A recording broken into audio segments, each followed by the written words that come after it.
అదృష్ట రత్నాలయం జ్యువెల్స్ అదృష్ట రత్నం అష్టైశ్వర్యాలకు మహానిలయం.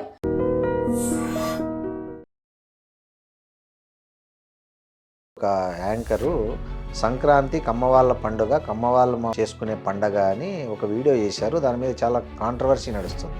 ఆ యాంకర్ ఎవరో నా దగ్గరికి పంపిస్తే ఆ అమ్మాయి ఎప్పుడైనా గ్రామాల వైపుకి వెళ్ళి చూసి ఉండదు, గ్రామీణ వాతావరణం తెలిసి ఉండదు, తెలిసి ఉంటే ఇలా మాట్లాడదు, మిడిమిడి జ్ఞానంతో మాట్లాడదు. ఇలా మాట్లాడటం వల్ల ఏమవుతుందండి? స్త్రీ అనగానే ఒక చీరా జాకెట్టు కట్టుకున్న స్త్రీలు ఎవరు? ఆమెలో స్త్రీత్వం ఉంటేనే స్త్రీ. సత్వగుణ రజోగుణ తమో గుణాలు చక్కగా సరైన రేషియోలు ఉంచుకునేదే స్త్రీ. ఆ నిష్పత్తి చెడిపోతే దారి తప్పినట్టే. మరి ఆ పిల్లలందరూ అట్లాంటి తాగేసేసి తందనాలు ఆడేసేసి ఆ మైకంలో ఆ మత్తులో భార్యని చంపుతాడు, బిడ్డల్ని చంపుతాడు, తనని తాను కూడా చంపుకుంటాడే. ఇది తెలియదా? జోదం ఆడేవాడు ఎటువంటి పరిస్థితిలో ఉంటాడో కూడా నువ్వు ధర్మరాజు కథను చూసావు కదా. ఆ జోదం అనే మైకంలో పడి తన భార్యనే పణంగా పెట్టేశాడే. మరి ఇవన్నీ మనకి తెలిసిన కథలేగా మనం చూస్తున్నాం కదా సమాజంలో. మరి వాటిని ఏం సరి చేసుకుంటున్నాం మనం? నువ్వు ఒక సినిమా చూసినా, ఒక మొబైల్ చేత పట్టుకున్నా సమాజాన్ని భ్రష్టు పట్టించేదే ఎక్కువ కనపడుతుంది తప్ప సమాజాన్ని బాగు చేయడానికి మాలాంటి కొన్ని సంస్థలు కృషి చేస్తున్నాయి. రాక్షసులేక శక్తి బాగా పెరిగిపోయినప్పుడు, దేవతలు కూడా శక్తి తరిగిపోయినప్పుడు ఏమీ చేయలేని నిస్సహాయ స్థితిలో పడి విష్ణుమూర్తిని మొరపెట్టుకున్నారనే గాథలు మనం చదివాం. అది నడుస్తోందిగా. ఆడవాళ్ళ వస్త్రధారణ మీద కూడా ఈ మధ్య కొంచెం బాగా చర్చ జరిగింది. మీరు ఒక ఉమెన్గా మీరు ఏంటి, దేన్ని కరెక్ట్ అంటారు? తనకు నచ్చినట్లు తను ఉండడమా? పుణ్యప్రదమైనటువంటి ఒక పవిత్రమైనటువంటి ఒక ఇది స్త్రీకి ఇచ్చింది ప్రకృతి. ఇప్పుడు ఆ తల్లి చీర కట్టుకుని వెళ్ళిందండి, ఆ కొంగు చాటును బిడ్డగా పాలించుకుంటుంది, పెట్టి దుప్పటిగా కప్పుకు నన్ను ఆచ్ఛాదనిస్తుంది, తను రక్షించుకుంటుంది. దుఃఖం వస్తే దీన్ని కంటితో కన్నీటి తుడుచుకుంటుంది.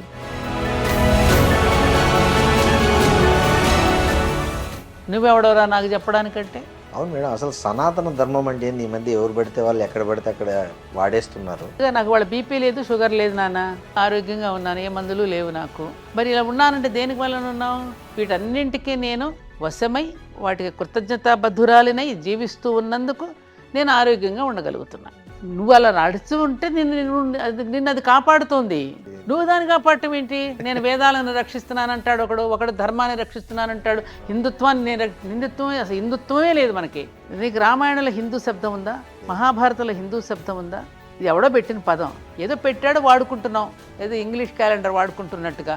అయితే మన క్యాలెండర్ ఏమిటి? ఉగాది నుంచి. కానీ మన ఇంగ్లీష్ క్యాలెండర్ వాడుకుంటున్నట్టుగానే హిందూ పదాన్ని వాడుకుంటున్నాం. నమస్తే, వెల్కమ్ టు ఐడ్రీమ్ మీడియా. నేను మీ రొద్దం శ్రీనివాస్. ఇవాల్టి మన స్పెషల్ గెస్ట్ ఎవరో కాదు, తెలుగు వారందరూ సగర్వంగా గర్వపడే సత్యవాణి గారు. ఆమెను సత్యవాణి గారు అంటే చాలామంది తెలియకపోవచ్చు, కానీ భారతీయం తన ఇంటి పేరుగా మార్చుకున్న సత్యవాణి గారు మనతో ఉన్నారు. మాట్లాడదాం సత్యవాణి గారితో, అనేక విషయాలు మాట్లాడదాం. ఏఆర్ రెహమాన్ కాంట్రవర్సీ దగ్గర నుంచి ఇటీవల పండుగలు, సంస్కృతులకు కులాలను ఆపాదించడం వరకు అన్ని విషయాలపై చర్చిద్దాం. నమస్తే మేడం. నమస్కారం శ్రీనివాస్. ఎలా ఉన్నారు మేడం? బాగున్నానయ్యా. ఎలా ఉంది మీ గుడి? బాగుంది, చక్కగా నడుస్తుంది. ప్రశాంత. మన గుడిలో ఏమిటంటే, అవును, వచ్చిన ప్రతి ఒక్కరూ ఒక ప్రశాంత సేద తీరడానికి వస్తారు. అవును, పూజలు వ్రతాల కంటే కూడా దానికన్నా ప్రాధాన్యత మనం వచ్చిన వాడు అదొక రెస్టారెంట్, మానసిక పరమైన ఒక రెస్టారెంట్. కరెక్ట్ అని చెప్పుకోవచ్చు. ధర్మపురిలో పూర్తి మనశ్శాంతి దొరికే ఒక ప్రదేశం ధర్మపురి ఆలయం. అంటే ఏమేమి గుళ్ళు ఉన్నాయి మేడం అక్కడ? అన్నీ ఉన్నాయి, సకల దేవతలు ఉన్నారు. ఓకే. సో అక్కడ సృష్టి నిర్వహణ చేసే, సృష్టి నిర్వహణలో ఏ దేవత ఏ పాత్ర పోషిస్తోందో ఆ పాత్రధారులు, సూత్రధారులు అంతా ఉన్నారు. గ్రేట్. జనరల్గా ఎవరు ఎక్కడ ఎక్కువ వస్తుంటారు మేడం? అంటే కొంతమంది ఇప్పుడు అంతకుముందు చిలుకూరు పాస్పోర్ట్లు అంటే వచ్చేది, అట్లాంటి నమ్మకాలు ఏమైనా ఇక్కడ గుళ్ళకు సంబంధించి కూడా ఉన్నాయా జనాల్లో, భక్తుల్లో? ముఖ్యంగా కళ్యాణ వెంకటేశ్వర స్వామి పేరు. ఓకే. అక్కడ పెళ్ళిళ్ళు చేసుకుంటే ఆ దాంపత్య జీవితం సుఖంగా ఉంటుందని నమ్మే వాళ్ళంతా వెంకటేశ్వర స్వామి సన్నిధిలో దండలు మార్చుకుంటారు వచ్చి. పెళ్ళి అయిన వాళ్ళు కూడా? పెళ్ళి అయిన వాళ్ళు మళ్ళీ 25 ప్రతి పెళ్లి రోజు వస్తారు. ఓహో. ప్రతి సంవత్సరం పెళ్లి రోజున వచ్చి ఆశీస్సులు తీసుకోవడం జరుగుతుంది. ఇకపోతే ఇంకా మెయిన్ ఏంటంటే అమ్మవారు, అయ్యవారు, పెద్దమ్మ, పెద్దయ్య. ఓకే. ఆ తల్లి ఎప్పుడో మనకు తెలియని కాలంలో, మనకెవరికి లెక్క తెలియని కాలం అది, అది పెద్ద నిర్జన ప్రదేశం, నిర్మానుష్యం. ఉమ్. ఒకే ఒక్క చెట్టు ఉండేది అక్కడ. దాన్ని దొంగల గుట్ట అనేవారట. బా. ఆ ఒకే ఒక్క చెట్టు, ఇప్పటికీ నా దగ్గర ఫొటోస్ ఉన్నాయి. చుట్టూ ఏమీ లేదు, ఒక్క చెట్టే. ఉమ్. ఆ చెట్టు కింద రాయి, ఒక దీపము, పసుపు కుంకుమ మాత్రమే ఉండేది. ఓకే. అప్పుడు గ్రామస్తులందరూ చెప్పిన విషయం ఏమిటంటే, ఉమ్. వీరందరూ చుట్టుపక్కల పటాన్చెరు, గంగారం, చందానగర్, ఉమ్. మహబూబ్ ఖాన్, మక్తా, ఉమ్. అమీన్పూరు చుట్టూ కొన్ని చిన్న చిన్న హ్యామ్లెట్స్ ఉంటాయి గుడేమో కదమ్మా. ప్రగతి నగర్ లో ఉంటది. ప్రగతి నగర్ కాదు, ఉమ్. అదొక అడవిలో ఉంది అప్పుడు. ఇప్పుడు ప్రగతి నగర్ అయింది అది. దీప్తి శ్రీనగర్ కాలనీ, ఆ, ధర్మపురి క్షేత్రం అంటారు. ఓకే. ఉమ్. ఆ చెట్టుకి ఉయ్యాల్లో పడుకోబెట్టుకుని, ఆ, ఇది చీరని ఉయ్యాలుగా కట్టి ఉమ్. బిడ్డల్ని అందులో పడుకోబెట్టుకుని పనుల్లోకి వెళ్ళేవారట. పొలాల్లో. తిరిగి పాపం పనులు పూర్తి చేసుకుని పిల్లలకి పాలిద్దామని వచ్చేసరికి ఉమ్. అప్పటికే పిల్లల మూతి నిండా పాలు కారుతూ, ఉమ్. నవ్వుతూ, కేరింతలు కొడుతూ ఉండడం చూసి, ఉమ్. రోజు ఎవరిస్తున్నారు ఈ పిల్లలకి పాలు అనేది వాళ్ళల్లో ఆశ్చర్యపోయి, ఉమ్. ఈ చెట్టు కిందే ఏదో శక్తి ఉండి ఉంటుంది అని శక్తి ఆరాధన చేసుకోవడం మొదలెట్టారు. అంటే ఉమ్. ఏదో పసుపు కుంకుమ దీపాలు వెలిగించుకోవటం, అవును. ఏదో చిన్న చిన్న ఉంటాయి కదా, జీవరాశులను బలించుకోవడం, ఉమ్. ఆ రోజుల్లో ఉండేవి కదా. అవును. అలా చేసుకుంటూ ఆ చెట్టు కింద ఆరాధించుకోవడం మొదలుపెట్టిన నేపథ్యంలో ఉమ్. ఒక చిన్న ఆలయాన్ని వాళ్ళకి కట్టివ్వాలనేటటువంటి ఒక ఆలోచనతో ఉమ్. ఆ గ్రామస్తులు కోరగా, ఉమ్.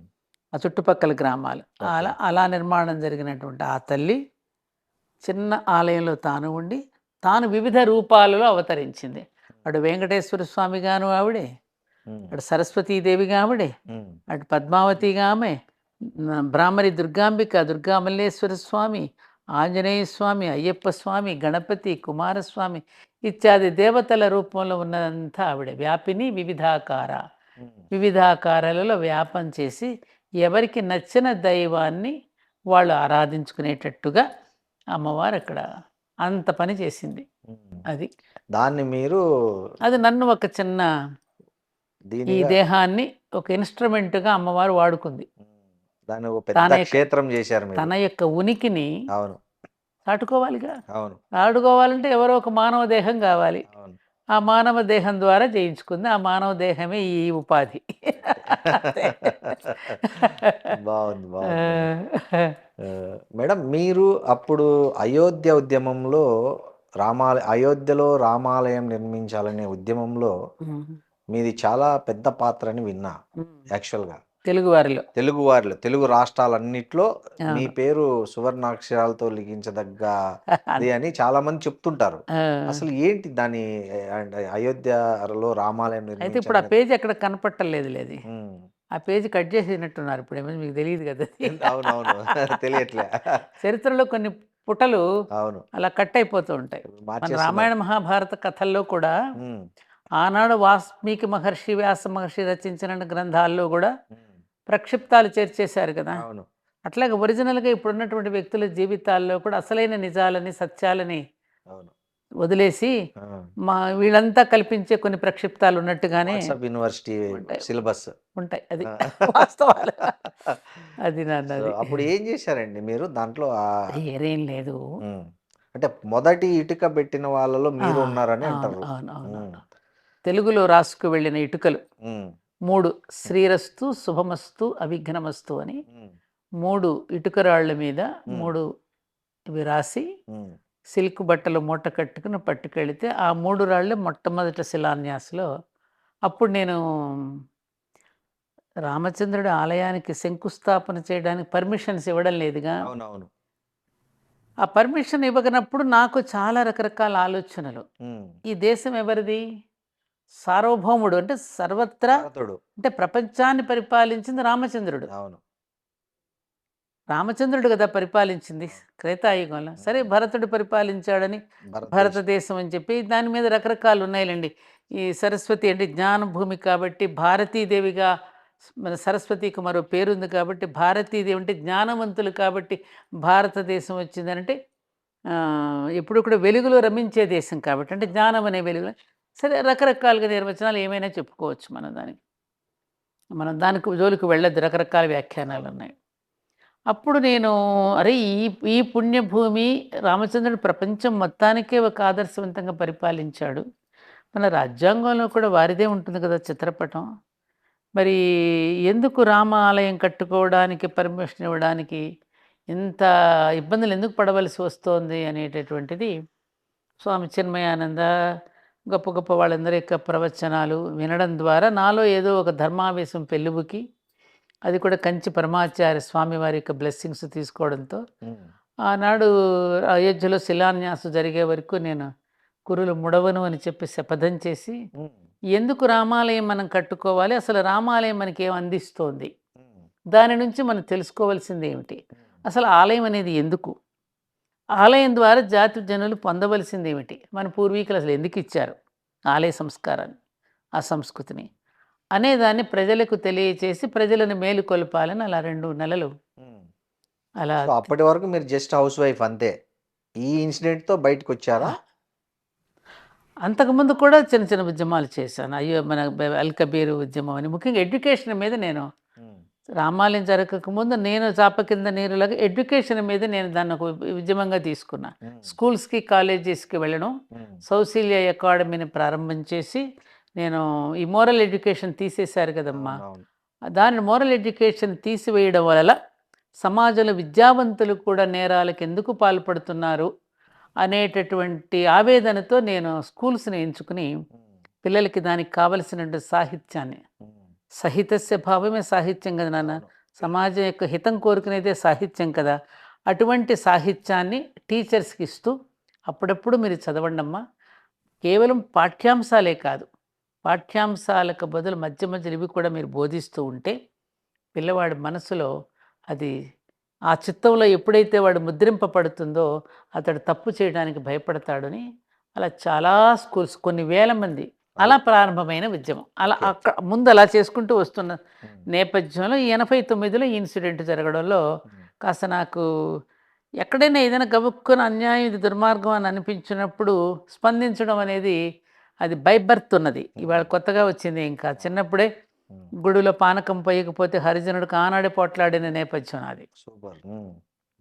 సో ఆ నేపథ్యంలో నేను ఈ దీంట్లోకి వెళ్ళడం, అక్కడికి వెళ్ళిన తర్వాత అక్కడ మొదటగా ఇటుకలు మా ఇద్దరినే కూర్చోబెట్టి శంకుస్థాపన, రాజమాత విజయరాజ సింధియా గారంతా మమ్మల్ని పక్కన కూర్చోబెట్టి మా చేత చేయించడం, మావారు నేను, అదొక మధురానుభూతి.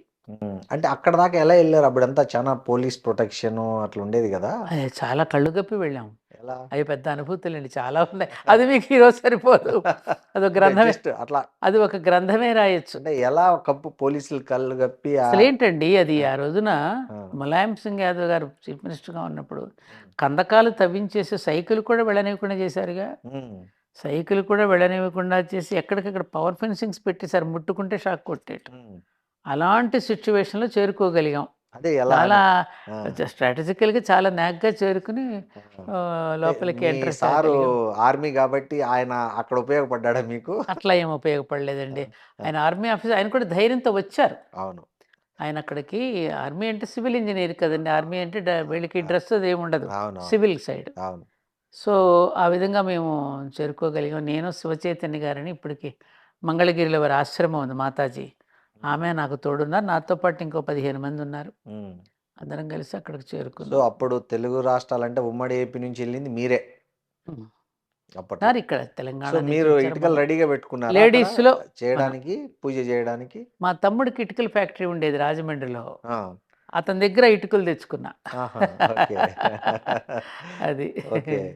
సో ప్లానెడ్ గానే ఇటుకలు తెచ్చుకొని మూటలో కట్టుకొని పోయారు, అంతే. అదేదో లగేజ్ లాగా ఎత్తుకెళ్ళారు. లగేజ్ లాగా. సో అప్పుడు మీరు ఇటుక లేకపోతే అక్కడ అది చేయడానికి వాళ్ళు అక్కడ ముందు అక్కడ లేదండి, ఆ? ఇటుకలు ఎన్ని వచ్చినాయి అనుకున్నారు అక్కడికి, నేను పట్టుకెళ్ళి 3 నేను పట్టుకెళ్ళి ప్రథమం అయింది. ఆ, అటు జాంబియా నుంచి కానీ, మన ఉగాండా, మన ఆఫ్రికన్ కంట్రీస్ నుంచి, అమెరికా దేశాల నుంచి, సింగపూర్, అన్ని దేశాల 128 దేశాల నుండి ఇటుకలు వచ్చాయి. బా. ఆ, ఒక దేశం నుంచి దేశం పేరు సడన్గా గుర్తురావడం లేదు, యజ్ఞం చేసి, ఎన్నో యజ్ఞాలు చేసి, ఆ యజ్ఞంలో వచ్చిన భస్మం ఉంటుంది, అవును. ఆ భస్మంతో ఇటుకలు తయారు చేశారు. ఓ, ఆ ఇటుకలు కూడా ఉన్నాయి ఇంకా అక్కడ అయోధ్యలో, ఓకే. ఆ ఇటుకలు కూడా మంచినాయి. అప్పటికే కొన్ని లక్షల ఇటుకలు వచ్చేసాయి అక్కడికి.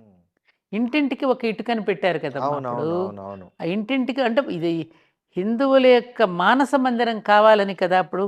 అవును. ఎందుకనంటే అప్పుడప్పుడే మనకి రామానంద సాగర్ గారి రామాయణం సీరియల్ వస్తుంది ఆ అవును. రోజుల్లో. అవును.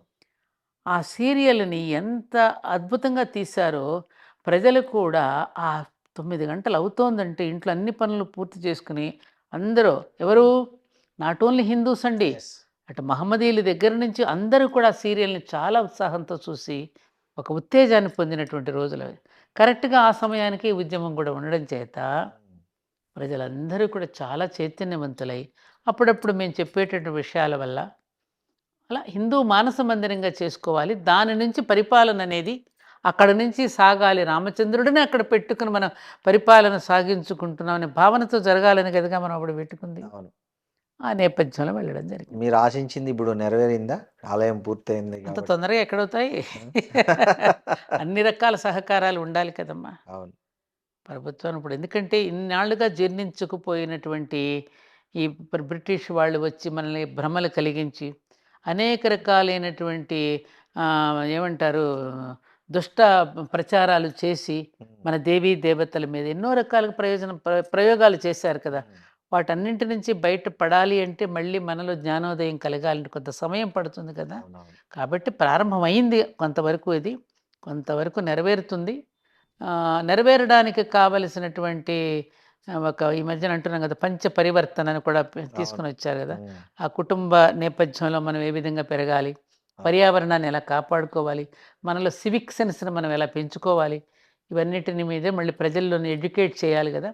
అది కూడా కొంచెం ప్రారంభమైంది కాబట్టి ఆ, ఓకే. ఒక్క రోజులో తెల్లవారదు కదా నాన్న, అవునవును. ఏదో ఒకరోజు తెల్లవారుతుంది. అవును. మేడం ఈ మధ్య ఒక మన దేశంలోనే ప్రముఖ మ్యూజిక్ డైరెక్టర్ ఏఆర్ రెహమాన్ ఒక వ్యాఖ్య చేశారు. బీబీసీలో ఇంటర్వ్యూ ఇస్తూ, ఈ 8 సంవత్సరాలుగా పవర్ షిఫ్ట్ అయింది దేశంలో. దానివల్లనేమో నాకు అవకాశాలు తగ్గాయి. బహుశా దానికి నా మతం గూడా ఒక కారణం కావచ్చేమో అనే ఒక వ్యాఖ్య చేశారు. దాని మీద హిందూ అవునా? విహెచ్‌పి వాళ్ళు గానీ, చాలామంది చాలా రకాలుగా స్పందించారు. సో, మీరు వినలేదు నేను. అన్నారు ఆయన ఆ మాట. హ్మ్. సో, దీన్ని మీరు ఎలా చూస్తారు? ఒక హిందుత్వవాదిగా? ఆయన అలా అన్నారు అంటే అది చాలా దారుణం. హ్మ్. ఎందుకంటే ఒక మ్యూజిక్ డైరెక్టర్‌గా ఏఆర్ రెహమాన్ పొందినన్ని అవకాశాలు, అవును. ఈవెన్ మన ఇది ఉంది కదా రామాయణ, ఇప్పుడు వస్తున్న రామాయణం దాంట్లో గూడా దాంట్లో ఆయనే కూడా మ్యూజిక్ మ్యూజిక్ డైరెక్టర్. డైరెక్టర్‌గా ఉన్నారు. ఎన్నో అద్భుతమైనటువంటి సినిమాలకి ఆయన మ్యూజిక్ డైరెక్టర్‌గా వ్యవహరించారు. అవును. తర్వాత ఆయన దీనికి వందే మాతరం వాటికి ఆస్కార్ అవార్డును పొందినటువంటి వాడు. భారతదేశం ఆయన ఎంతో ఆదరించింది. అవును. ఆయన అసలు దేశ కాలాలకు అతీతంగాను, కులాలకి, మతాలకు అతీతంగా చూసే దేశం ఏదైనా ఉందంటే అది నా దేశమే. హ్మ్. దాన్ని అర్థం చేసుకోకుండా అదొక ధర్మసత్రంలా ఉన్నది కదా అని ఎవడు పడితే అలా మాట్లాడితే ఎట్లా? నా ఉద్దేశంతో నేనేమనుకుంటున్నానంటే, ఈ ఈ మధ్య కాస్త ప్రజలలో ఒక చైతన్యం వస్తుంది. హ్మ్. హిందూ దేశం పట్ల, హ్మ్. హిందుస్థాన్ పట్ల ఒక హ్మ్. చైతన్యం ప్రజలలో రగులుతోంది. హ్మ్. దానికి ఎగనెస్ట్‌గా ఏదైనా చేయాలని ఎవరైనా అనిపించారేమో! హుహు. చెప్పలేం గదా! వాళ్ళ అంటే మేధావులు, గొప్పవాళ్ళు కూడా చిన్న చిన్న ప్రలోభాలకు కూడా లొంగిపోయే రోజులొచ్చాయి ఇవాళ. హ్మ్. డబ్బుకు దాసోహం అయిపోయింది లోకం. అవును. ఆ నేపథ్యంలో ఏమైనా అన్నాడేమో అని కూడా నాకు డౌటొస్తోంది. లేకపోతే హ్మ్. ఆయన పొందినంత లబ్ధి ఎవరు పొందారండి? అవును. ఎంత హైయెస్ట్ పేరు పెయిడ్ మ్యూజిక్ సంపాదించుకున్నాడు? డైరెక్టర్ అతను. హైయెస్ట్ పెయిడ్ గదా! అవును. ఆ మాట అన్నాడంటే చాలా ఆశ్చర్యంగా ఉంది నాకు. అలా అనకూడదే! హ్మ్. ఎందుకన్నాడు ఆ మాట? అదే అన్నారు మరి. దీని వెనక ఏదో ఉండుంటుందని నా ఉద్దేశం. అంటే ఏమై ఉంటుందనుకుంటున్నారు ఏదో మీరు? సంథింగ్ కుట్రండి. ఇప్పుడు మన దేశం మీద ఎన్ని రకాల కుట్రలు పన్నుతున్నారు శ్రీనివాస్ గారు. మీకు అంటే ఇప్పుడు తెలియనిదేముంది? అవునవును సార్. అంటే ఏవండి? ఇప్పుడు 'రెహమాన్‌కి' ఎవరన్నా మన శత్రువులు ఆయన ఏవండి? హ్మ్. నిజంగా మహమ్మదీయుడనే గనక వాడిని తగ్గించారని అనుకుంటే, మన అబ్దుల్ కలాం గారు ఈ దేశానికి ప్రెసిడెంట్‌గా ఉండి, అవును. మన దేశపు యొక్క ఖ్యాతిని మరింతగా మిసైల్స్. పెంచి, అవును. అవును. ఆయన ఎంత భారతదేశాన్ని గురించి, భారతదేశ ప్రజలను గురించి ఎంత పొగిడి ఎంత ఇచ్చేశారండి ఆయన. అవును. మహానుభావుడిని. అవును. అదిగో మా ఇంట్లో ఆయన విగ్రహం ఉంటుంది. అవును. మరి ఇవన్నీ తలుచుకుంటే మనం ఇది ఎవరు కొంతమంది చేసే కుట్ర కాదంటారా? ఎంతమంది, ఎంతమంది ఫ్రస్ట్రేషన్‌లో ఉన్నారు. గొప్పవాళ్ళని ఈ దేశం హక్కును చేర్చుకో అదెంత ఎందుకున్న తస్లీమా నస్రీన్. హ్మ్. 'లజ్జ' అనేటువంటి పుస్తకం రాస్తే అవునవునవును. ఆమెను బంగ్లాదేశ్ బహిష్కరిచ్ నుంచి బహిష్కరించారు. బహిష్కరిస్తే ఏ దేశం ఆశ్రయం ఇచ్చిందండి ఆవిడకి? ఇండియా. నా దేశం కదా ఆశ్రయం అవును. ఇచ్చింది. అవును. ఎంతమందిని నా దేశం కడుపులో పెట్టుకుందండి? మొన్నటికి మొన్న ఎన్ని ఆమె రకాల కుట్రలు పన్నినా, ఎన్ని రకాల దాడులు చేసినా, ఆ అమ్మవారు గనక రాక్షసులను సంహరించి మళ్ళీ తన మెడలోనే వేసుకున్నట్టుగా ఏవండీ? అవును. మళ్ళీ వాళ్ళందరిని స్వీకరించింది నా దేశం కాదా? అవును. ఎంత దారుణం అండి ఇది. కాబట్టి ఇటువంటి వాటిని తప్పకుండా ప్రతి నన్ను అడిగితే హిందువులు ప్రతిఘటించడం కాదు, మహమ్మదీయుల విషయాన్ని ప్రతిఘటించి అతను నోరు మూయించాలి. ఏమిట్రా ఇలా మాట్లాడుతున్నావు, మన దేశం మనకు కావాలనుకు మనం పోతే కూడా మిగిలిన వాళ్ళకు కూడా ఆశ్రయం ఇచ్చి, ఉద్యోగాలు కల్పించి, చదువులు చెప్పించి, మన ప్రత్యేకంగా రాయితీలు ఇచ్చి, మైనారిటీస్ పేరు మీద ఇంత ఇచ్చి మనకి ఈ దేశం ఆదుకుంటూ ఉంటే మీరు ఇలాంటి మాటలు మాట్లాడి మేము కూడా జీవించడానికి కావలసినటువంటి ఇబ్బందులు కలిగించే పరిస్థితులు ఎందుకు తీసుకొస్తున్నారు మీరని వీళ్ళే కోప్పడాలి వాళ్ళని. కాదంటారా? కరెక్ట్. బుద్ధున్న వాళ్ళైతే, ఎందుకంటే వాళ్ళలోని మేధావులు ఉన్నారు, వాళ్ళలోని మంచి వాళ్ళు ఉన్నారు. ఆ మంచి వాళ్ళంతా కలిసి ఇట్లాంటి చెడ్డ పనులు చేసే వాళ్ళని నోరు మూయించాలండి. అది ఏ మతం వారైనా, ఏ మతం వారైనా, ఏ yes, మతం ఆ వాడైనా మతం వాళ్ళే స్పందించాలి. స్పందించాలి. హిందువులైనా, ముస్లింలైనా, క్రైస్తవులైనా. వీళ్ళు కూర్చుని రే మన మధ్యన ఇట్లా చిచ్చు పెట్టడానికి వీళ్ళు ప్రయత్నం చేస్తున్నారు. అవును. హిందూ సోదరులారా, మహమ్మదీ సోదరులారా, మనమందరం కలిసి ఉంటే వీళ్ళు ఎవర్రా నోరు మోస్తారు, వీళ్ళన్నీ కుట్ర పన్నుతున్నారు మన మీద, మనం నమ్మకూడదు ఇలాంటి విషయాలని వీళ్ళే బుద్ధి చెప్తే వీళ్ళు ఇంకొకడు ఇలాంటి మాటలు మాట్లాడు. ఏదైనా విషయం వస్తే మాట్లాడితే జై భీమ్ అంటాడు ఇంకొకడు, అంబేద్కర్ని ఎత్తుకుంటాడు, ఒకడు ఇంకొకడిని ఎత్తుకుంటాడు. ఏంటండి ఇది? ఎక్కడ పోతున్నాం మనం? ఒకవైపు ఏమో గ్లోబలైజేషన్ అంటావా, ప్రపంచీకరణ అంటున్నావు, విశాలమైనటువంటి ఆలోచనలు అంటున్నారు, మరి మాటలు చూస్తేనేమో కుంచుకుపోయి మాట్లాడుతున్నారు. సంకుచిత బుద్ధితో ఆలోచనలు పెరుగుతున్నాయి. ఏంటి చదువుకున్నాం మనం? ఎంత దారుణం అండి ఇది. అవును. కాబట్టి ఏఆర్ రెహమాన్ కనుక మాట్లాడి ఉంటే అది చాలా తప్పుడు మాట మాట్లాడాడు, అతను వెనక్కి తీసుకోవాలి విషయం. అదే తప్పుగా అర్థం చేసుకున్నారు నా వ్యాఖ్యలు అని చెప్తున్నాడు తర్వాత ఏమైనా మాట్లాడతారు, ముందు వదిలేస్తారు, తర్వాత తప్పుగా అర్థం చేసుకున్నారంటే. అలా మాట్లాడి ఉంటే మాత్రం, నేను వినలేదు కాబట్టి మీరు అంటున్నారని నేను చెప్తున్నా, అలా మాట్లాడి ఉంటే మాత్రం చాలా దారుణం. అతన్ని దేశం చాలా గౌరవించింది, అతని పాటల మ్యూజిక్ని అభిమానించింది, అతనికి చాలా కోట్ల డబ్బులు రావడానికి, ప్రజల డబ్బు కాదా ఏమండి? ఒక యాక్టర్ సంపాదిస్తున్నాడు అంటే కొన్ని కోట్లాను రూపాయలు ఎవరి డబ్బు అండి అది? ప్రజలు అభిమానించి టికెట్ కొనుక్కుంటే కదా వీళ్ళకి డబ్బులు వచ్చింది. ఆ ప్రజలకు రుణపడి లేరా వీళ్ళు? ఆ ప్రజలందరూ వీడు ముస్లిమా, వీడు హిందువా, వీడు క్రైస్తవుడా అని సినిమాలు చూస్తున్నారా?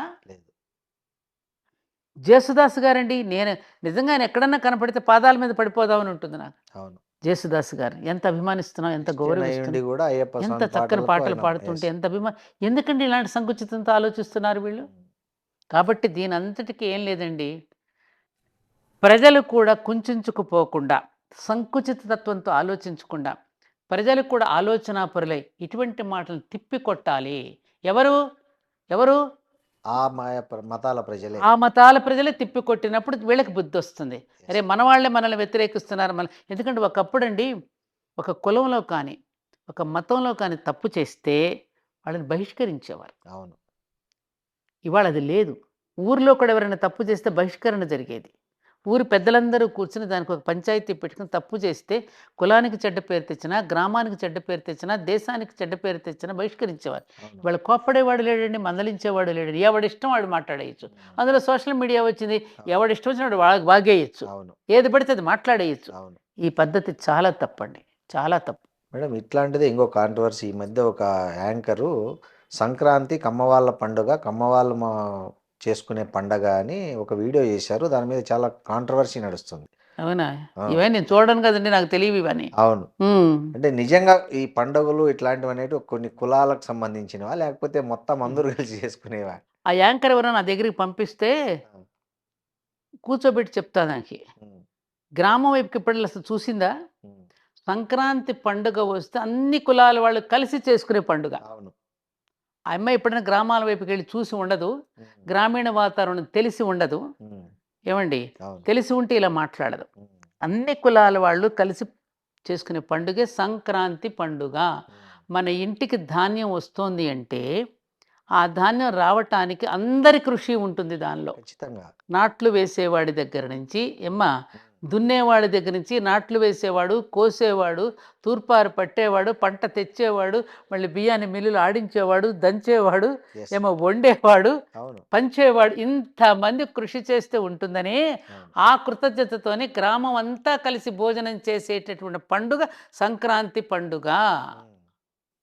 దాన్ని ఆ విధంగా మాట్లాడిందంటే చెప్తున్నా కదండి, ఈ మధ్యన మీడియా మా ఎవరు గురువుగారు చెప్పిన బొడ్డు ఓడని వాడు కూడా మాట్లాడుతున్నాడు, మిడిమిడి జ్ఞానంతో మాట్లాడుతున్నారు. ఇలా మాట్లాడటం వల్ల ఏమవుతుందండి, ఇప్పటికే ఒక కులం మీద కావలసినంత ద్వేషాన్ని పెంచేశారు. బాగా బాగా పెంచేశారు. ఉమ్. ఇప్పుడు చాలామంది వాళ్ళ వాళ్ళ పరిషత్తుల్లో వాళ్ళు మాట్లాడుకుంటుంటే వాళ్ళని ఏమనడలా, అవును. వీళ్ళు మాట్లాడుకుంటే మాత్రం కామెంట్ పెడుతున్నారు. కారణం ఏమిటి? ద్వేషం. ఎందుకు ఆ ద్వేషం? ఇట్లాంటి వ్యాఖ్యల వల్లనే. ఏమండి, ఎందుకు ఇట్లాంటి వ్యాఖ్యలు చేస్తే ద్వేషం పెరగదు మరి? అంతే కదా. ఎందుకని? వాళ్ళు ఏం చేశారని? ఉమ్. సంపద పెంచడం తప్ప, ఉద్యోగాలు కల్పించడం తప్ప, ఏమండి, పాడి పంటలు అభివృద్ధి చేయడం తప్ప, ఇండివిజువల్గా ఎవరికి వాడు స్వాభిమానంతో బ్రతకడం తప్ప, చెప్పండి. అందుకని ఈ ద్వేషం, ఈ అసూయ, ఈ చుప్పనాత్తనాలు మానుకుంటే అందరూ విశాలంగా ఆలోచించగలిగే శక్తి కనుక వాళ్ళలో ఉంటే ఇట్లాంటి వ్యాఖ్యలు రావు. కాబట్టి ఇలాంటి మాట్లాడే వాళ్ళందరికీ ప్రజలందరూ కలిసి నోరు మూయించాలి. సో ఇందాక ఒక మాట అన్నారు, ఆ యాంకర్ నా దగ్గరికి వస్తే ఏం చేస్తారు అంటున్నారు. నేనా?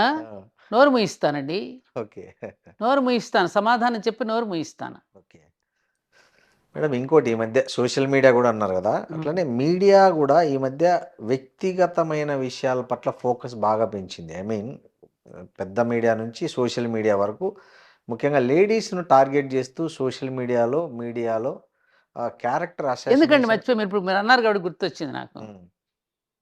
ఒకసారి ఏదో కేజీఎఫ్ మీటింగ్ పెడితే అనుకోకుండా నేను అందులో మాట్లాడాను. నేను మాట్లాడిన దాంట్లో ఏమన్నా, నేను ఏది ఏమైనా ఇప్పుడు మా పెద్దవాళ్ళు కూడా చెప్తున్నారుగా, ఏదైనా కులం అనేది ఇంట్లోనే, బయటకు వెళితే మన భారతీయ ఈ స్థాయి నుంచి తెలుగు వాళ్ళం అనే స్థాయి నుంచి భారతీయులుగా మనం ప్రమోట్ చెందాలి అని చెప్పిన పాయింట్ ఎవరికి గుర్తురాలా. నేను అక్కడ మాట్లాడేసరికి ఈ మధ్యకాలంలో నేను ఏదైనా మాట్లాడితే ఈ గాడిద కొడుకులు కొంతమంది ఉంటారుగా, ఈ పనికి మాలిన వాళ్ళు, ఏ పని పాట లేకుండా జులాయి వెధవలో, వాళ్ళ కింద నేను ఏదైనా మాట్లాడుతుంటే కమ్మ కొలగజ్జి అని పెడుతున్నారు. మరి వాళ్ళు వేరే వాళ్ళు మాట్లాడుతున్న ఎందుకు పెట్టట్లా? వేరే వాళ్ళు కూడా వాళ్ళ ఇంటి వాళ్ళ కులం పేరును కూడా ఇంట్లో తగిలించుకుని మాట్లాడుకుంటున్నారు, పేరులో తగిలించుకుని మాట్లాడుతున్నారు. బ్రాహ్మణ పరిషత్తులు పెట్టారు. అన్ని పరిషత్తులకి గవర్నమెంట్ కూడా వాళ్ళకు కూడా వాళ్ళంత డబ్బులు ఇచ్చి పరిషత్తులకు భూములు కూడా ఇస్తోంది. గవర్నమెంట్ కూడా ఫామ్ మీద ఫిలప్ చేసి ఇదే కులం అని రాయమంటోంది, కుల గణనలు చేస్తోంది. మరి దానిని ఎవరు వ్యతిరేకించి మాట్లాడకుండా మమ్మల్ని ఎందుకు టార్గెట్ చేసుకున్నారు? కారణం ఏంటి? మీరే చెప్పాలి. అదే చెప్తున్నా. కొంతమంది పెయిడ్ ఉంటారండి, వాళ్ళకి డబ్బులు ఇచ్చి మాట్లాడించే వాళ్ళు ఉంటారు కదా. వాళ్ళకి ఇప్పుడు మూర్ఖులకి పనే ఉంటుంది నాన్న, తినదరగదు.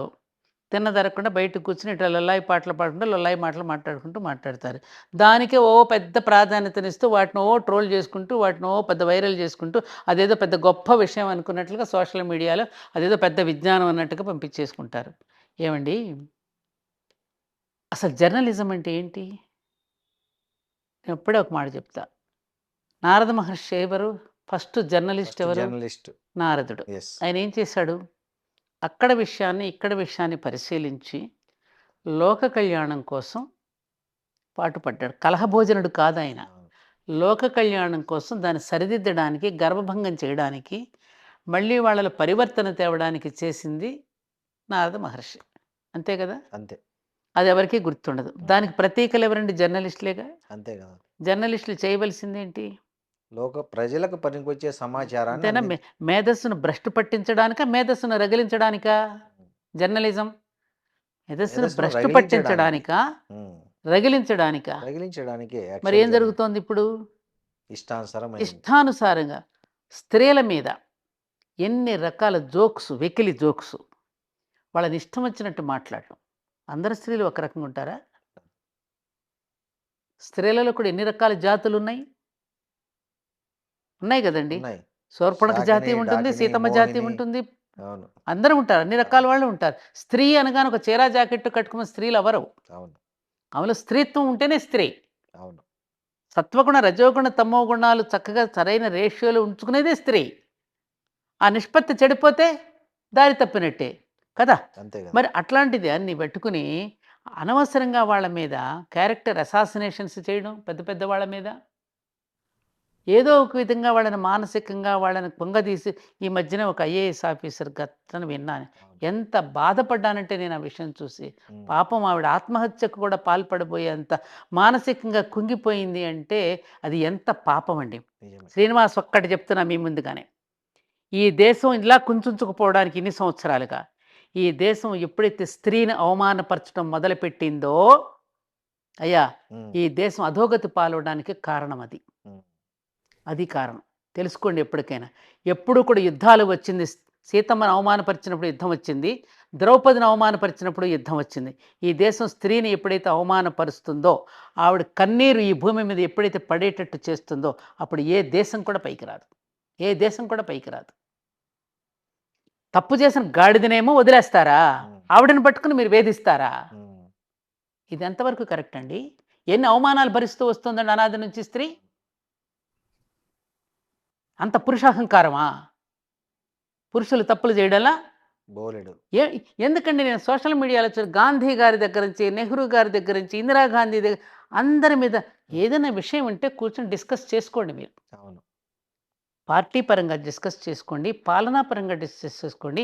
ప్రజలకి ఏ రకమైనటువంటి అవకాశాలు మనం ఇవ్వగలుగుతామో, వాళ్ళని ఏ విధంగా పరిపాలించగలుగుతామో, ఎటువంటి కార్యక్రమాలు పెడితే ప్రజలు అభివృద్ధి పదంలో నడుస్తారనే మాటలు పోయినాయి. ఎంత మట్టుకు ఈ విషయాలేనా? ఏ సోషల్ మీడియా చూసిన ఇటువంటి దరిద్రపు విషయాల మీద డిస్కషన్స్ నడుస్తున్నాయి తప్ప, అసలు పాలనా పరంగా ఒక్క మంచి డిస్కషన్ ఉందా అండి? లేదు. అటు అసెంబ్లీలోనూ చర్చలకు రానివ్వటం లేదు, అటు పార్లమెంట్లోనూ చర్చలకు రావడం లేదు. మీడియాలో చూస్తే కూడా ఇటువంటివే కనిపిస్తున్నాయి. మరి ఎవరండి? అక్కడక్కడ మేధావులైనటువంటి వాళ్ళు పాపం అవన్నీ పట్టించుకోకుండా ఇంకా కొంత మంచిని పెంచడానికి ప్రయత్నం చేస్తున్నాం కాబట్టి ఈ మాత్రం ఉంది.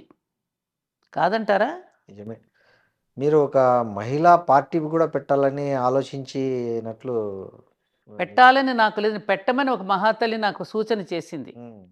మనమే పెడదాం మహిళా పార్టీ, 30% పురుషులకే ఇద్దాం, ఎందుకు పెట్టకూడదు మీరు అని ఒక పెద్ద ఆవిడ సూచన చేసింది నాకు. పురుషులకి ఇద్దామంటే మనమే ఇద్దాం వాడికి. ఎప్పుడు ఇంట్లో వడ్డించేది కూడా ఈవిడే కదా, చెయ్యి మనదే కదా ఇంట్లో కూడా. స్త్రీదే కదండి పై చేయి. స్త్రీయే ఎప్పుడు యజమానురాలు. ఇప్పుడు ఇప్పుడు ప్రస్తుతం నడుస్తున్నదంతా మాతృస్వామ్యం పితృస్వామ్యం కాదు. ఇప్పుడు తల్లులు చెప్తేనే పిల్లలు వినేటటువంటి పరిస్థితి కదండి. భర్త అయితే భార్య చెప్తేనే వింటాడు స్నేహపూర్వకంగా. అంటే నేను అనేది ఏంటంటే అండి, ఏ విషయంలోనూ ఆవిడ దేనికి తక్కువ కాదని నిరూపిస్తోంది. అవునా? పురుషుడికి కూడా సమర్థవంతుడిని చేసేది కూడా స్త్రీయే కాబట్టి అన్ని పనులు నేను చేసుకొస్తున్నాను, నిన్ను ఒక సమర్థుడిగా తయారు చేసి సమాజానికి పంపిస్తోంది స్త్రీ. సౌశీల్యం స్త్రీ అయితే సామర్థ్యం పురుషుడిదండి. ఈ సౌశీల్యానికి సామర్థ్యానికి కలిగే సంతానమే వివేకం. ఈ సౌశీల్యం సామర్థ్యం కలిసి వివేకం పుడుతుంది. ఇవాళ లేదు కాదు కదా. కాబట్టి వాడు సమర్థుడు కానప్పుడు తాను బయటికి ఇప్పుడు మీరు చూడండి, చాలామంది కుటుంబాల్లో పాపం పురుషులు కొంత నెమ్మదిగా ఉంటారు, వాళ్ళు ఆ సామర్థ్యం అంత కనపడకపోవచ్చు. అప్పుడు స్త్రీ ఏం చేస్తుంది? ఆ రోల్ తను తీసుకుని పడినప్పుడు, బండి నడుస్తుంటే 2 ఎద్దులు ఉంటాయి నాన్న. కుటుంబం అనే బండికి 2 ఎద్దులు. ఒక ఎద్దు వీక్ అయితే రెండో ఎద్దు నడుపుతుంది బండిని కాదా? అలాగే సంసారంలో కూడా పురుషుడు అసమర్థుడైనప్పుడు, అనారోగ్యవంతుడైనప్పుడు, అనారోగ్యవంతుడైనప్పుడు ఆ బండిని స్త్రీ నడుపుతుందా లేదా? ఎంతోమందిని చూస్తున్నారండి. మా ఇంట్లోనే ఉంది ఒక అమ్మాయి పాపం. మా ఇంట్లో మా పరిచారిక విపరీతంగా భర్త తాగి వచ్చేవాడు, నాన్నగా వచ్చేవాడు. మరి బిడ్డల్ని పోషించుకోవడానికి మరి అమ్మాయి నానా కష్టాలు పడుతోంది. అలా హాస్పిటల్స్లో చాలామంది నేను ఈ స్వీపర్స్ని వీళ్ళని చూసి నేను ఇంటర్వ్యూ చేస్తే వాళ్ళ కష్టాలు చెప్తే, ఏం చేస్తామమ్మా, తాగొచ్చి కొడుతుంటాడు, వాడి పిల్లల్ని నేను పోషించుకోవాలి కదమ్మా, వాడు వస్తే వాడు ఇంకెవరితోనే వేసుకుపోతే నేను వచ్చి బిడ్డల కోసం ఈ పని చేస్తున్నానమ్మా అని. ఎంతమంది స్త్రీలు, 100 మంది లేరండి, 1000 మంది లేరండి అలాంటి స్త్రీలు. కానీ మేడం ఈ మధ్య కొంచెం స్త్రీలే చంపడం మొదలు పెట్టారు. ఒక ట్రెండ్ కొత్తగా అనిపిస్తుంది. ఇది ముందు కూడా ఉన్నా మీకు తెలిసి? ఏమండి, అక్కడక్కడక్కడ కొన్ని సంఘటనలు జరుగుతూ ఉండొచ్చు. డ్రమ్ముల్లో కుక్కేయడము, కుక్కర్లో కుక్కర్లో కుక్కే తప్పు. అట్లా పురుషులు స్త్రీలను అలా పెద్ద పెద్ద పురుషులు కూడా స్త్రీలను మంటల్లోకి తోసేసి చంపేసిన పురుషులు ఉన్నారు. స్త్రీలు ఈ మధ్య కాలంలో మనం వింటున్నాం. ఆ కాలంలో ఉందో లేదో అనేటువంటి మనకు తెలియదు, అరుదుగా విన్నాం. ఇప్పుడు ఎందుకు తెలుస్తున్నాయి అంటే మీడియా చాలా ఎక్కువైపోయింది. ప్రతివాడు తన సొంత ఛానల్ పెట్టుకోవడం అనేది అలవాటు పడిపోయాడు. ఎవడికి వాడే చేతిలో ఉంది తీసేసి పెట్టేస్తున్నాడు. ఇవన్నీ కూడా తాను ఇంకా భరించలేనటువంటి పరిస్థితిలో వచ్చినప్పుడు, చట్టం కూడా దానికి సహకరించినప్పుడు, ఎవరో తనకి ఏ రకమైనటువంటి సహకారం తాను అందించినప్పుడు ఒక ఫ్రస్ట్రేషన్లో కొన్ని జరుగుతూ ఉంటాయి. ఆలోచించండి మీరు. మాలతి చందూరు ఒక పుస్తకం రాసింది. నాకు చిన్నప్పుడు చదివాను ఆ బుక్. నాకు ఆ పుస్తకం ఎంత ఉపయోగపడిందంటే, ఆలోచించు అని బుక్ రాసింది. ఉమ్, అవతలివాడు ఏ పరిస్థితిలో ఆ తప్పు చేసి ఉంటాడు అని అవతలివాడి స్థితిలో కూడా నువ్వు నిలబడి చూడు, ఆలోచించు అని చెప్పింది ఆవిడ. ఉమ్, ఆ ఆ పాయింట్ నా మైండ్లో బాగా పడిపోయింది. ఉమ్, ఓకే. ఆ పరిస్థితులు రావడానికి కారణాలను మూలాన్ని వెతకం మనం. ఆ మూలాన్ని బాగు చేయడానికి మనం ప్రయత్నం చెయ్యం. ఎందుకు జరుగుతున్నాయి అలాంటివి? ఇవాళ సమాజంలో ఇంత అవినీతి పెరిగిపోవడానికి కారణం ఏమిటి? అసలు మోరల్ సైన్స్ అనేది అసలు ఎందుకు తీసేశారు? గవర్నమెంట్ అంటే ఎందుకు గవర్నమెంట్ సమాధానం చెప్పడం లేదు? చెప్పండి ఉమ్, మీరు. ఇప్పుడు ఎడ్యుకేషన్ సిస్టంలో అవును, మనకి కంపల్సరీగా మోరల్ సైన్స్ అనేటటువంటిది కంపల్సరీ అండి. అవసరం, అవును. మరి అది ఎందుకు తీసేశారు? ఎందుకు పెట్టడం లేదు ఇప్పటికీ కూడా? మరి హత్యలు చేయరా? దోపిడీలు చేయరా? రోజు పిల్లలకి మీరు ఇన్నిన్ని దుకాణాలు తెరిచి దాని మీద ఆదాయం సంపాదించుకుంటున్నాం అంటున్నారే, మరి ఆ పిల్లలందరూ అట్లాంటి తాగేసేసి తందనాలు ఆడేసేసి ఆ మైకంలో ఆ మత్తులో భార్యని చంపుతాడు, బిడ్డల్ని చంపుతాడు, తనని తాను కూడా చంపుకుంటాడే. ఇది తెలియదా? ఆ స్థితిలో ఉన్నవాడు ఎలా ప్రవర్తిస్తాడో, జోదం ఆడేవాడు ఎటువంటి పరిస్థితిలో ఉంటాడో కూడా నువ్వు ధర్మరాజు కథను చూసావు కదా. అవును, ఆ జోదం అనే మైకంలో పడి తన భార్యనే పణంగా పెట్టేశాడే. మరి ఇవన్నీ మనకు తెలిసిన కథలేగా మనం చూస్తున్నాం కదా సమాజంలో. మరి వాటిని ఏం సరి చేసుకుంటున్నాం మనం? అవును, ఇది సమాజ శ్రేయస్సును కోరుకోవడమా? సమాజాన్ని భ్రష్టు పట్టించేసి వాళ్ళ మీద మనం పేలాలు ఏరుకోవడమా? ఆలోచించండి మీరు. అవును. నేను సామాన్య మహిళగా ఒక జర్నలిస్ట్ని అడుగుతున్నానని అనుకోండి, మీరేం చెప్తారు దీనికి? కరెక్ట్ కాదని చెప్తాను నేను. మరి ఎవరు కట్టాలి దీనికి? అదే మీరు రోజు అన్నట్లు చూస్తున్నారండి అవును. సమాజాన్ని సంస్కరించడానికి కలిసిన చర్యలు మీకేం కనిపిస్తున్నాయి? ఏమీ లేవు. అన్నీ చెడగొట్టే ప్రయత్నాలు ఎక్కువ అదే కదా. జరుగుతున్నాయి. సోషల్ మీడియా, నువ్వు ఒక సినిమా మొబైలు. చూసినా, అవును, ఒక మొబైల్ చేత పట్టుకున్నా, అవును, ఏది పట్టుకున్నా మనకి సమాజాన్ని భ్రష్టు పట్టించేదే ఎక్కువ కనపడుతుంది తప్ప, సమాజాన్ని బాగు చేయడానికి మాలాంటి కొన్ని సంస్థలు కృషి చేస్తున్నాయి. చాలా చేస్తున్నాయి. అదెంత సరిపోతుంది? సరిపోదు. ఇదేమి ఇంత పెరిగిపోతుంది. ఇదెంత దానికి దీనికి ఇప్పుడు ఆహ్, రాక్షసుల యొక్క శక్తి బాగా పెరిగిపోయినప్పుడు, దేవతలకు కూడా శక్తి తరిగిపోయినప్పుడు ఏమీ చేయలేని నిస్సహాయ స్థితిలో పడి విష్ణుమూర్తిని మొరపెట్టుకున్నారనే గాథలు మనం చదివాం. అవును, అది నడుస్తోందిగా. అవును, అది నడుస్తోందిగా. చివరికి బాబు ఇక మా వల్ల ఏం కాదు, నువ్వే దిగిరావయ్యా, యదా యదా హి ధర్మస్య గ్లానిర్భవతి భారత చదువుకున్నాంగా. ఇంకెప్పుడు దిగి వస్తావయ్యా అని ఎదురు చూసే పరిస్థితిలో ఉన్నాం మేము. వస్తాడంటారా? ఆ? వస్తాడంటారా? అయ్యో తప్పకుండా. ఉహు. తప్పకుండానండి. ఆల్రెడీ కొంత నేచర్ స్టార్ట్ చేసింది. మీరు గమనిస్తున్నారో లేదో, నేను గమనిస్తున్నా. ఆల్రెడీ నేచర్ స్టార్ట్ చేసింది. వాడు ఎంతటి వాడైనా, ఉమ్, వాడు ఎన్ని కోట్లు సంపాదించినా, ఎంత అధికారంలో ఉన్నా, వాడు ఎంత గొప్పవాడైనా, వాడు చీఫ్ జస్టిస్ అవనివ్వండి, ప్రైమ్ మినిస్టర్ అవనివ్వండి, చీఫ్ మినిస్టర్ అవనండి, ఎవరైనా అవనండి, వాడి కర్మఫలాన్ని వాడు అనుభవించవలసిందే. ఉమ్, నేనైనా, మీరైనా, ఎవరమైనా. అవును, ఎవరమైనా. అది దేవతలే చెప్పారు కదా. దేవతలమైనటువంటి మేము కూడా కాలానికి వశమే. కాలపురుషుడి చేతిలోనే ఉన్నాం. టై time is the healing balm. కాలమే పరిష్కరిస్తుంది, కాలమే పరిష్కరిస్తుంది అని దేవతలు వాళ్ళే అన్నారుగా. మేము కూడా దానికి అతీతులం కాదని దేవుళ్ళే. మరి మనం ఎంతండి? ఈ ఆడవాళ్ళ వస్త్రధారణ మీద కూడా ఈ మధ్య కొంచెం బాగా చర్చ జరిగింది. మీరు ఒక ఉమెన్గా మీరు ఏంటి, దేన్ని కరెక్ట్ అంటారు? అంటే మహిళలకు సంబంధించి కట్టుబొట్టు అనేటివి పురుషులు నిర్దేశించేటివా, లేదా స్త్రీ తనకు తానుగా ఏది తనకు నచ్చినట్లు తను ఉండడమా?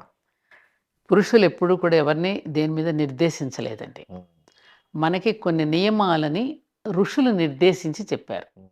ఋషులు పురుషులే కదా అంటారు అట్లా. అమ్మ ఋషికలు కూడా ఉన్నారుగా. ఉన్నారు.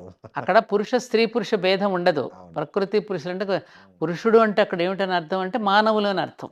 అలాగే ఋషులు అంటే ఏమిటంటే, మరి వాళ్ళకేముంది, ఒక అంగవస్త్రమేగా అలా అనుకుంటే నువ్వు అవును, చూస్తే. అవును, ఆచ్ఛాదన కూడా ఉండేది కాదుగా. వాళ్ళు తపస్సు అంటే ఒకప్పుడు ఆదిమ మానవుల్ని మీరు చూశారు, అవును, కథలు విన్నారు. ఏ అవును, వస్త్రం లేదు, ఆకులు అలములు కట్టుకుని తిరిగారు వాళ్ళు, అవునా? అవును, వాస్తవం. తర్వాత ఒక నాగరిక మానవుడిగా ఈ విధంగా మనం రూపాంతరం చెందడానికి ఎవల్యూషన్, మీరు తెలుసు డార్విన్ సిద్ధాంతం అనండి, మన జంతు పరిణామం నుంచి ఇలా వచ్చి వాళ్ళు ఇలా నిలబడగలిగాం. ఉమ్, ఆ నిలబడుతూ ఉన్నటువంటి క్రమంలో సమాజంలో కూడా రకరకాల మార్పులు వస్తాయి. ఉమ్, అవునా? మనలో కూడా కొంత జంతువులో ఉండేటువంటి ఒక ప్రవృత్తి ఉంటుందిగా, ఉంటుంది. మృగం. ఖచ్చితంగా. వాడిలో నిద్రపోతున్న మృగాన్ని మనం మేల్కొల్పాలి అంటే ఏం చేయాలి? వాడికి ఇష్టమైంది పెడతావు. అవును. అప్పుడు మేల్కొంటాడు. హ్మ్. అవునా? అవును. అందుకని ఆ మృగాన్ని మేలుకొల్పకుండా ఉండడం కోసమని కొన్ని చర్యలు తీసుకున్నారు. హ్మ్. ఆ చర్యలు ఎలా ఉండాలంటే, మనం ఆహారం నియమాలు, ఆహారం అండ్ ఆహార్యం. ఆహార్యం అంటే బట్టలు, వస్త్రాలు. అవును. ఏ వస్త్రాలు కట్టుకుంటే, ఎలా ధరిస్తే వాడు ఆరోగ్యంగా ఉంటాడు, సమాజం కూడా ఆరోగ్యంగా ఉంటుంది. హ్మ్. వ్యక్తి, సమాజం అవును. కదా! అవును. ఈ రెండింటిని గురించి కదా ఆలోచించింది. హ్మ్. వ్యక్తి నిర్మాణమే సమాజ నిర్మాణం కదా నాన్న. అవును. ఈ వ్యక్తి బయటికి ఉంటాడు కదా! సోషల్ బీయింగ్ మనం. అవును. ఆ బయటికి వెళ్ళినప్పుడు ఎలా ఉండాలనే దానికి వాళ్ళు ఒక చక్కని రచన చేసి మనకు అందించారు. ఎవరు? అనుభవజ్ఞులైనటువంటి పూర్వీకులు, మహానుభావులు, అంటే అనుభవం గడించినటువంటి వాళ్ళు. హ్మ్. వాళ్ళ యొక్క సూచన మేరకు మనం ధరించటం అనేది అనూచానంగా మనకు ఒక గొప్ప సంప్రదాయంగా వస్తుంది. ఆ సంప్రదాయాన్ని గనుక అనుసరిస్తే సమాజం శోభాయమానంగా ఉంటుంది, ఆరోగ్యవంతంగా ఉంటుందని పెట్టారు. అది తప్పి మనకు వ్యతిరేకంగా మనం ప్రవర్తిస్తే దానివల్ల మనమే నష్టపోతాం. నష్టపోతున్నామా లేదా? పోతున్నాం. అదేమంటే నువ్వు అలా చూడొద్దు అని అంటారు. అరే! మానవుడికి చూడడం అనేది అతని స్వభావం. హ్మ్. ఒకాయన ఎవరో నాకు ఒకసారి ఒక ఫిల్మ్ డైరెక్టర్ తిలక్ గారు అని ఉండేవారు. హ్మ్. ఇప్పుడు సాధారణంగా ఒక రోడ్డు మీద పాపం ఏ ఆచ్ఛాదన లేకుండా ఒక తడిక కట్టుకుని లేకపోతే ఒక చీర అడ్డంగా పెట్టుకుని స్నానం చేస్తూ ఉంటే హ్మ్. గబుక్కున వాడి కళ్ళు అటువైపుకి వెళతాయమ్మా. అవును. క్యూరియాసిటీ. క్యూరియాసిటీ. అది హ్యూమన్ సైకాలజీ అండి అది. దాన్ని నువ్వు చేది లేదు. దాని యొక్క స్వభావం. అందుకని ఆ చూడడానికి అట్లా ఉండకుండా ఉండడం కోసం కొన్ని జాగ్రత్తలు మనం శరీరం పైన ఒక ఆచ్ఛాదన. పైగా ముఖ్యంగా మహిళలకేంటంటే, బిడ్డలకి జన్మనిచ్చేది స్త్రీ. హ్మ్. ఆయన ఒక పాట పాడతాడు చూడండి. హ్మ్. వేటూరి గారు రాసిన పాట ఎంత అద్భుతమైన పాటండి. హ్మ్. మర్మస్థానం కాదది, జన్మస్థానం అని పుణ్యక్షేత్రం అని. యెస్. అలా ఏమిటంటే పుణ్యప్రదమైనటువంటి ఒక పవిత్రమైనటువంటి ఒక ఇది స్త్రీకిచ్చింది ప్రకృతి. హ్మ్. పాలిండ్లు, బిడ్డలకి పాలిచ్చే తల్లి. అదే బిడ్డలకి జన్మనిచ్చేటటువంటి వాటన్నింటినీ కూడా సరిగ్గా రక్షణ కవచంలాగా ఉండడం కోసం అని చెప్పి ఇప్పుడు ఆ తల్లి చీర కట్టుకుని వెళ్ళిందండి. వెళుతూ ఉంటే బిడ్డకు పాలివ్వాలి. ఆ కొంగు చాటున బిడ్డకు పాలిచ్చుకుంటుంది. ఆ చీరతోనే ఏదో ముడేసుకొని పట్టుకొచ్చుకుంటుంది. ఆ చీరని మళ్ళీ చెట్టుకు ఒక ఉయ్యాల కట్టుకుని బిడ్డను ఊపుకొని పాడుకుంటుంది. చలేస్తే దుప్పట్లాగా. చలేస్తే మళ్ళీ ఇట్లా పెట్టి దుప్పటిగా కప్పుకొని నన్ను ఆచ్ఛాదనిస్తుంది. తను రక్షించుకుంటుంది. హ్మ్. ఇలా మన వస్త్రధారణల వ్యవహారంలో ఇన్ని రకాలుగా ఆలోచన చేసి, దుఃఖం వస్తే దీన్ని కంటితో కన్నీటి తుడుచుకుంటుంది. ఏదైనా అవసరం వస్తే గబుక్కన అప్పుడు పర్సులుండేయా అవును. గబుక్కుని చెంగుకు ముడేసి మా అమ్మ వాళ్ళు అలాగే చేసేవారు. హ్మ్. రూపాయి బిళ్ళ ఉన్నా రూపాయి అన్ని ఇట్ట ముడేసి దాచుకునేవారు. ఏదైనా గుర్తొస్తే అమ్మ ఈ ఎందుకమ్మా సాయంకాలం ఈ పని చేయాలమ్మా గుర్తు తెచ్చుకోవడానికి ముడేసుకుంటున్నానని ముళ్ళేసేవారు వాళ్ళు. హ్మ్. వీటన్నింటి వెనక ఎంత గొప్ప అద్భుతమైన ఒక సంస్కృతి ఉంది నాన్న. అవును. ఆ సంస్కృతిని కాపాడుకోండమ్మా అని చెబితే తప్పైతే మనం ఏం చేస్తాం దాన్ని? నువ్వెవడోరా నాకు చెప్పడానికంటే? అది తప్పు అంటే కాదు. ఆయన ఒకరోజు సామాన్లు. మురళీమోహన్ గారు పార్లమెంట్‌లో మాట్లాడితే కూడా దుమారం లేపారు. హ్మ్. అంత అవసరం ఏముంది అంత దుమారం? నువ్వు చెప్తే వింటే విను లేకపోతే లేదు. అంటే సామాన్లు అన్నాడని, ఆ! సామాన్లతో పోల్చాడని. అది తప్పు మాట్లాడడం. మనం వాడేటటువంటి భాష కూడా అదే నేను చెప్పా గదా! హ్మ్. చెప్పే విషయాన్ని కూడా చెప్పేటప్పుడు కూడా దాన్ని సమన్వయంతో అందంగా అందించగలగాలని దాన్ని అవును. ఆ విధమైనటువంటి పదాలతో వాడటం మాత్రం అది తప్పు. అవును. అది తప్పుగా దానికి క్షమాపణ కోరినట్టున్నాడుగా అతను కోరాడు. కూడా. అవును. హ్మ్. స్లిప్ అయింది నాకు నోట్లో నుంచి. చాలా. కాబట్టి ఏంటంటే ఇవన్నీ హ్మ్. ప్రజలలోనే మానసిక పరమైన మార్పు రావాలి. పరివర్తన రావాలి. అందుకే ఇప్పుడు ఏదో పరివర్తన కోసం కృషి చేస్తున్నారుగా, మంచిదే అది. హ్మ్. ఆ రకంగా మార్పు ప్రజలే దీనిని ఎవరికి వాడే తిప్పికొట్టి ఇట్లాంటి మాటలు ఒక చేస్తే క్వెషన్ అడగాలనుంది మిమ్మల్ని. ఏంటది? మీరు ఒక దగ్గర దగ్గర నాకు తెలిసి 40 సంవత్సరాలుగా ఒక హిందూ సంస్కృతి, సాంప్రదాయాలు, దేశభక్తి వీటన్నిటి మీద మీ శక్తికి మించిన సేవా కార్యక్రమాలు, సామాజిక చైతన్యం కార్యక్రమాలు చేస్తున్నారు గానీ, మీకు ఎక్కడో గుర్తింపు తగినంత రావాల్సినంత రాలేదా ఏమో అనిపిస్తుంది. ఎందుకంటే చిన్న చిన్న పనులు చేసినోళ్ళు గూడా ఈ దేశంలో గవర్నర్‌లయిపోయారు. అవును. మీరు ఇంత ఇంత బ్యాక్గ్రౌండ్ ఉండి ఇంత యాక్టివ్గా పార్టిసిపేట్ చేసి ఎందుకు వెనకబడిపోయారు అని అడగాలని ఆ ఉంది. గుర్తింపే ప్రమాదకరం నాన్న. ఎందుకంటే దానివల్ల మనకు వచ్చి ఒరిగి చచ్చేది ఏం లేదు. అనవసరపు అసూయలు, ఉమ్, ఈర్ష్యలు, ఉమ్, నానా రకాల కామెంట్స్ రకరకాలుగా పెడుతుంటారు. ఎందుకు అవన్నీ మనకు అవసరమా? ఉమ్, నేను ఇప్పుడు గుర్తింపు తెచ్చుకోవడానికి అనేక రకాల హైప్ ఇప్పుడు నేను నా ఛానల్ని మీరు సబ్స్క్రైబ్ చేసుకోండి, ఇది మాత్రమే చూడండి అని నేను ఎప్పుడు చెప్పుకోను. ఉమ్, మా దేవాలయానికే రండి, మా అమ్మవారి చాలా మహిమలు ఉన్నాయి.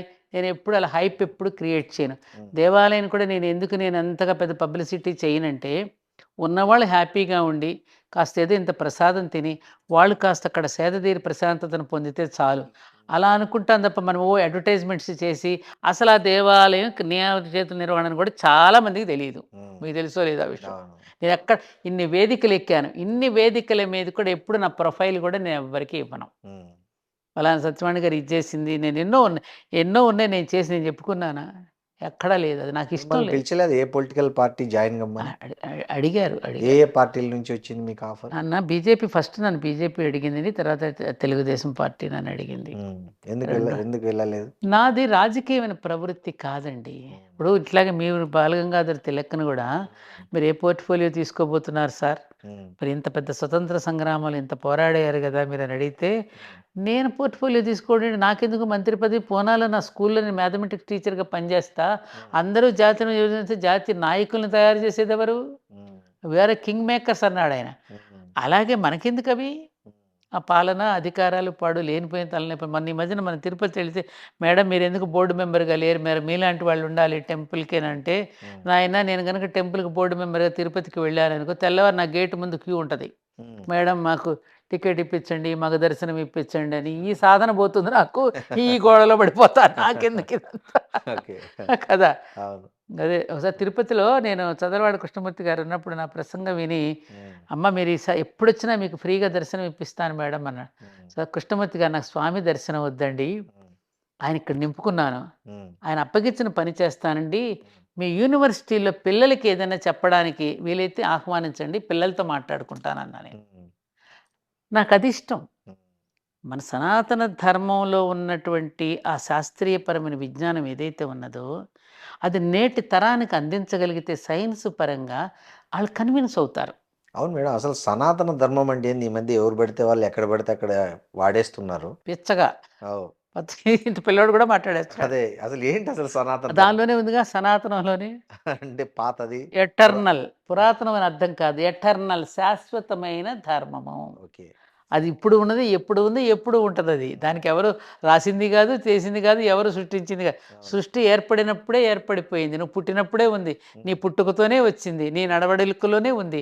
నువ్వు రోజు ఉదయం లేచిన దగ్గర నుంచి రాత్రి పడుకోబోయేంత వరకు నువ్వు చరించేటటువంటి నీ నియమాలు, నీ విధానం అంతా సనాతనమైనటువంటి పూర్వీకుల మధ్య ధర్మమే మానవ ధర్మం. మానవ ధర్మే సనాతన ధర్మం. ఏమిటి మానవుడు? ప్రకృతిని నువ్వు ప్రేమిస్తూ, ప్రకృతిలో ఉన్న వైవిధ్యాన్ని గౌరవిస్తూ, ప్రకృతిలో ఉన్న వైవిధ్యాన్ని గౌరవించడం ఎట్లా నేర్పిందే నీకు రుద్రాభిషేకంలో చెప్తున్నాడు. ఏమంటాడు అక్కడ? పిట్టకే నమస్కారం, గుట్టకే నమస్కారం, మట్టికి నమస్కారం, చెట్టుకి, పిండికి, కాయకి, ఆకుకి, అన్నింటికీ నమస్కారం నమస్కారం అండి సంస్కారం చెప్పాడు. ఆ నమస్కారం, ప్రతిదాన్ని నమస్కరించడమే సంస్కారం మనకి నేర్పించింది. అదే సనాతన ధర్మం. ప్రతిదానికి రుణపడి ఉన్నాం మనం. నడుస్తున్నామంటే పంచభూతాలకి, నేలకి రుణపడి ఉన్నాము, ఆకాశానికి రుణపడి ఉన్నాము, గాలికి రుణపడి ఉన్నాము, ఈ వెలుతురికి సూర్యుడికి రుణపడి ఉన్నాము, ఈ నీటికి రుణపడి ఉన్నాము. ఇది మహమ్మదీయులకి ఒక నీళ్లు, హిందువులకు ఒక నీళ్లు, మహమ్మదీయుడికి ఒక సూర్యుడు, హిందువులకు ఒక సూర్యుడు, క్రైస్తవులకు ఒక నేల, మనకొక ఉన్నాయా? లేవు, అన్ని కామన్. బ్రహ్మం ఒక్కటే, పరబ్రహ్మం ఒక్కటే అని చెప్పి ఒక పక్క పాట పాడుకుంటున్నాం, ఇన్ని రకాలు వింటున్నాం, మళ్ళీ తెల్లారిస్తే ఏఆర్ రెహమాన్ గారు ఇలాంటి మాట్లాడుతున్నారు. What is this? ఇప్పుడు కొంతమంది రాజకీయ నాయకులు కూడా, ముఖ్యంగా హిందూ, అందుకే నేను అంటున్నా, ఈ విద్యను మనం అందించగలగాలి ప్రజలకి. ఏమన్నా రాజకీయ నాయకులు నేను సనాతన ధర్మ పరిరక్షణ కోసం పాటుపడుతున్నా అంటుంటారు కదా, అసలు వాళ్ళకి తెలిసి మాట్లాడుతున్నారా, తెలియక మాట్లాడుతున్నారా? తప్పుడు మాట అది. సనాతన ధర్మం కోసం నువ్వు పాటుపడటం ఏంటయ్యా? ఆవిడే వింటే కనుక ఆ సనాతన ధర్మమే నవ్వుతుంది వీళ్ళని చూసి. దుప్పదేగా, సనాతన ధర్మాన్ని నువ్వు ఆచరిస్తేనే కాపాడుతా, నువ్వు నన్ను రక్షించడమే, ట్రాప్ సృష్టించిన వాడిని నీడు రక్షిస్తాడా? ఏమ్మా, సృష్టికర్తను వీడు రక్షిస్తాడా? అసాధ్యం. ధర్మ రక్షణ కాదు నన్ను అనాల్సింది. ధర్మాన్ని నువ్వు రక్షించడం అంటే నువ్వు ఆచరిస్తూ ఉంటే నేను ఇప్పుడు నేనున్నానండి. సంప్రదాయబద్ధంగా అంటే ఇది సత్సంప్రదాయబద్ధంగా నేను జీవిస్తూ ఉంటే ఉమ్, ఆ జీవన విధానం నా ఆరోగ్యానికి ఉందిగా. నాకు వాళ్ళ బీపీ లేదు, షుగర్ లేదు నాన్న. అవునవును. 76 ఏళ్ళు హాయిగా ఆరోగ్యంగా ఉన్నాను. ఏ మందులు లేవు నాకు. ఉమ్, మరి ఇలా ఉన్నానంటే దేనికి వలన ఉన్నాం? వీటన్నింటికీ నేను వశమై వాటికి కృతజ్ఞతాబద్ధురాలినై జీవిస్తూ ఉన్నందుకు నేను ఆరోగ్యంగా ఉండగలుగుతున్నా. ఉమ్. నువ్వు అలా నడుస్తూ ఉంటే నిన్ను అది కాపాడుతోంది. నువ్వు దాన్ని కాపాడేది ఏంది? నువ్వు దాన్ని కాపాడటం ఏంటి? నేను వేదాలను రక్షిస్తున్నానంటాడు ఒకడు ధర్మాన్ని రక్షిస్తున్నానంటాడు. హిందుత్వమే అసలు హిందుత్వమే లేదు మనకి. అదొక లైఫ్ స్టైల్. నీకు రామాయణంలో హిందూ శబ్దం ఉందా? లేదు. మహాభారతంలో హిందూ శబ్దం ఉందా? ఇది ఎవడో పెట్టిన పదం. మన అవును. సనాతన ధర్మం. నువ్వెవరు అంటే నేను సనాతని. ఇది కదా మన పదం. ఏదో పెట్టాడు వాడుకుంటున్నాం. ఏదో ఇంగ్లీష్ క్యాలెండర్ వాడుకుంటున్నట్టుగా. అవును.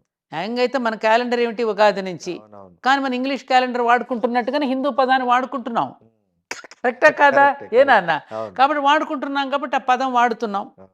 ఏది బదిలిపోయారుగా వాళ్ళ బూట్లు వాళ్ళ చెప్పులు వదిలితే అయ్యే తగిలించుకున్నాం, అయ్యే కళ్ళజోళ్ళు పెట్టుకున్నాం. అవును. వాళ్ళు చెప్పిన పదాలే మనము వాడుతున్నాం. ఉమ్, ఇది తప్పనిసరిగా జీవిస్తున్నాం. అన్నింటినీ స్వీకరించే గుణం మనకు ఉంది కదా. మన తెలుగు భాష అన్ని భాషల్ని మిడుచుకుంటుంది. అవును. మన సనాతన ధర్మం అని హిందూ ధర్మం కూడా అందరినీ మిడుచుకుంటుంది. అవును. ఏమ్మా? సపరేట్ చేయమందు. వాళ్ళు ముస్లింలు కాబట్టి అస్సలు పక్కన చేయమల్లా. పెట్టు, క్రైస్తవులు కాబట్టి పక్కన పెట్టు. రామ్ రాబర్ట్ రహీమ్ అని సినిమాలు తీసింది మనమే. అవును. వాళ్ళది ఇలా. అవును. ఏమ్మా? అవును. బైబిల్ని ఖురాన్ని అన్నిటినీ కూడా ఆదరించి, ఎందుకండి మా కంచి పరమాచార్య చంద్రశేఖరేంద్ర సరస్వతి మహాస్వామి వారు ఉమ్, వారి యొక్క శంకర మఠం పక్కనే ఒక మసీదు ఉంటుంది. ఉమ్, అది తొలగించాలని ఎవరో ఒక ప్రపోజల్ పెట్టినప్పుడు స్వామి వాళ్ళని పిలిచి మందలించారు. ఉమ్. అక్కడ కనపడుతూ ఉంటే అక్కడ ప్రార్థన సమయం వాళ్ళకి గుర్తు చేస్తుంటే నా ప్రార్థనా సమయం నాకు గుర్తొచ్చి నేను కూడా ప్రార్థన చేసుకుంటున్నాను, తీయొద్దన్నారు ఆయన. అది అది అది అది నా సనాతన భారతదేశంలో నా మహర్షులు నాకు అప్పగించినటువంటి గొప్ప సంస్కారం. అది ఇప్పుడు లేదు. లేదు. ఈ విషయం రహమాన్కి తెలియజేయండి, ఏఆర్ రెహమాన్కి. అది నా భారతీయత యొక్క గొప్పతనం అని. అవును. ఏమంటారు? కరెక్ట్. ఎన్నున్నాయి ఇలాంటి ఉదాహరణలు? కొల్లలు ఉన్నాయి. ఇందాక మీరు అడిగారు, ఇందాక కులాన్ని గురించి. ఇందాక ఏదో అవును. వేరే అన్నాడని. సంక్రాంతి కులం. అన్నానని. ఇలాగే మా మాస్టర్ గారు ఒకసారి, ఈకే మాస్టర్ గారు, ఉమ్, ఎకరాల కృష్ణమాచార్యులు గారు ఉమ్, ప్యారిస్ వెళ్ళినప్పుడు 1972లో ఉమ్, ఆ దేశస్థుడు ఒక అడిగాడు, ఒక క్రిస్టియన్ మతస్థుడు, ఉమ్, మీ దేశంలో కులాలు ఉంటాయట కదా, ఉమ్, ఉండకూడదా కదా అని ఏదో అడిగితే, ఉమ్, అవునా అలాగా, ఉమ్, అయితే మరి మీరు కూడా గుర్రాలని, ఉమ్, జాతి గుర్రాలని ఉమ్, ఏర్చి కూర్చి ఉమ్. జత చేసి వాటికి గర్భధారణ చేస్తారు కదా, ఎందుకు అని అడిగారు. అవును, మరి ఆ జాతి గుర్రాల యొక్క ఆ పౌరుషం చచ్చిపోకుండా ఉండడానికి, ఆ జాతిని మరింతగా పెంచుకోవడానికి, ఆ డిఎన్ఏని కాపాడుకోవడానికి మేము చేస్తామన్నట. అది మీరు గుర్రాల విషయంలో చేశారు, మా పూర్వీకులు మాకు మనుషుల విషయంలో ఆ సంప్రదాయాన్ని చేశారు. ఎందుకు చేశారు అది? ఆ విత్తనాన్ని కాపాడుకోవడం కోసం.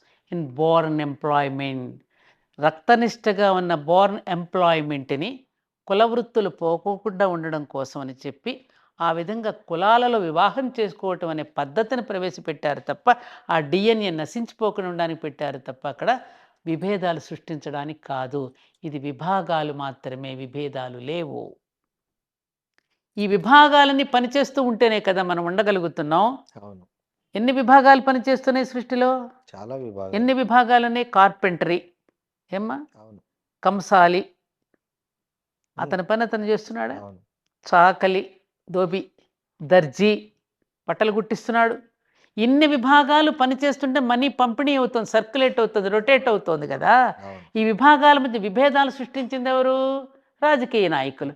వాళ్ళ పబ్బం గడుపుకోవడం కోసం మనందరి మధ్య చిచ్చు పెట్టి ఉమ్, వాళ్ళు పాలన సాగించుకుంటుంటే ప్రజలు కళ్ళు తెరవాలి.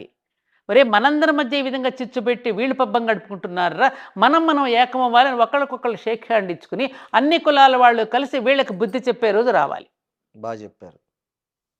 కరెక్ట్. ఆ రోజు రావాలి భారతదేశంలో. కాబట్టి సంక్రాంతి పండుగ అనేది అన్ని కులాల వాళ్ళు చేసుకునే పండుగ కానీ ఇంకొకళ్ళు ఒకే కులం చేసుకునే పండుగ కాదు. మళ్ళీ చెప్తున్నా, మీరు అడిగారు మీ కాబట్టి. ఎంట్రీ చూసినాక ఆమెకు అర్థమవుతుంది. ఓకే.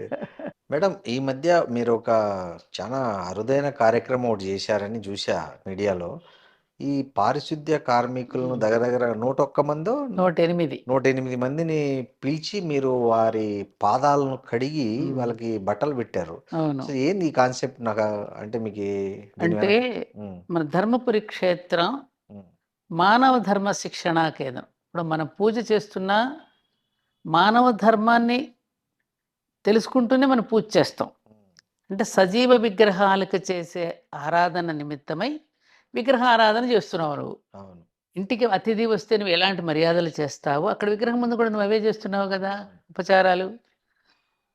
అది నేనేం చేస్తానంటే మానవ ధర్మాన్ని మేలుకొల్పడానికి ఎప్పటికప్పుడు ఉమ్, 108 అనే సంఖ్యను నేను సంకేతంగా తీసుకుని ఉమ్, ఒక సంవత్సరం 108 మంది చేనేత కార్మికులు ఈ బట్టలు నేసి ఇచ్చేది ఎవరు మనకి? వాళ్ళే ఏమ్మా? వాళ్ళే ఒక సంవత్సరం రైతు దంపతులు. ఉమ్, అసలు రైతు లేకపోతే మనకేముంది? అవును ఆ పార్వతీ పరమేశ్వరులకి ఈ భూమి మీద నడిచేటటువంటి పార్వతీ పరమేశ్వరు రైతు దంపతులే. ఉమ్, ఆయన పొలంలో ఉంటాడు, ఆయన కైలాసంలో ఉంటాడు. రైతు ఏమో పొలంలో ఉంటాడు, అవును ఆయన కైలాసంలో ఉంటాడు. ఈయన మన్ను పూసుకుంటాడు, ఆయన విభూతి విభూది పూసుకుంటాడు. పూసుకుంటాడు. అవును ఈయన హలం పట్టుకుంటాడు, ఆయన త్రిశూలం పట్టుకుంటాడు. అవును పాపం ఆయన మనందరి క్షేమం కోసం విషాన్ని గరళంలో పెట్టుకున్నాడు. మనకు అన్నం పెట్టడానికి రైతన్న విషం తాగుతున్నాడు.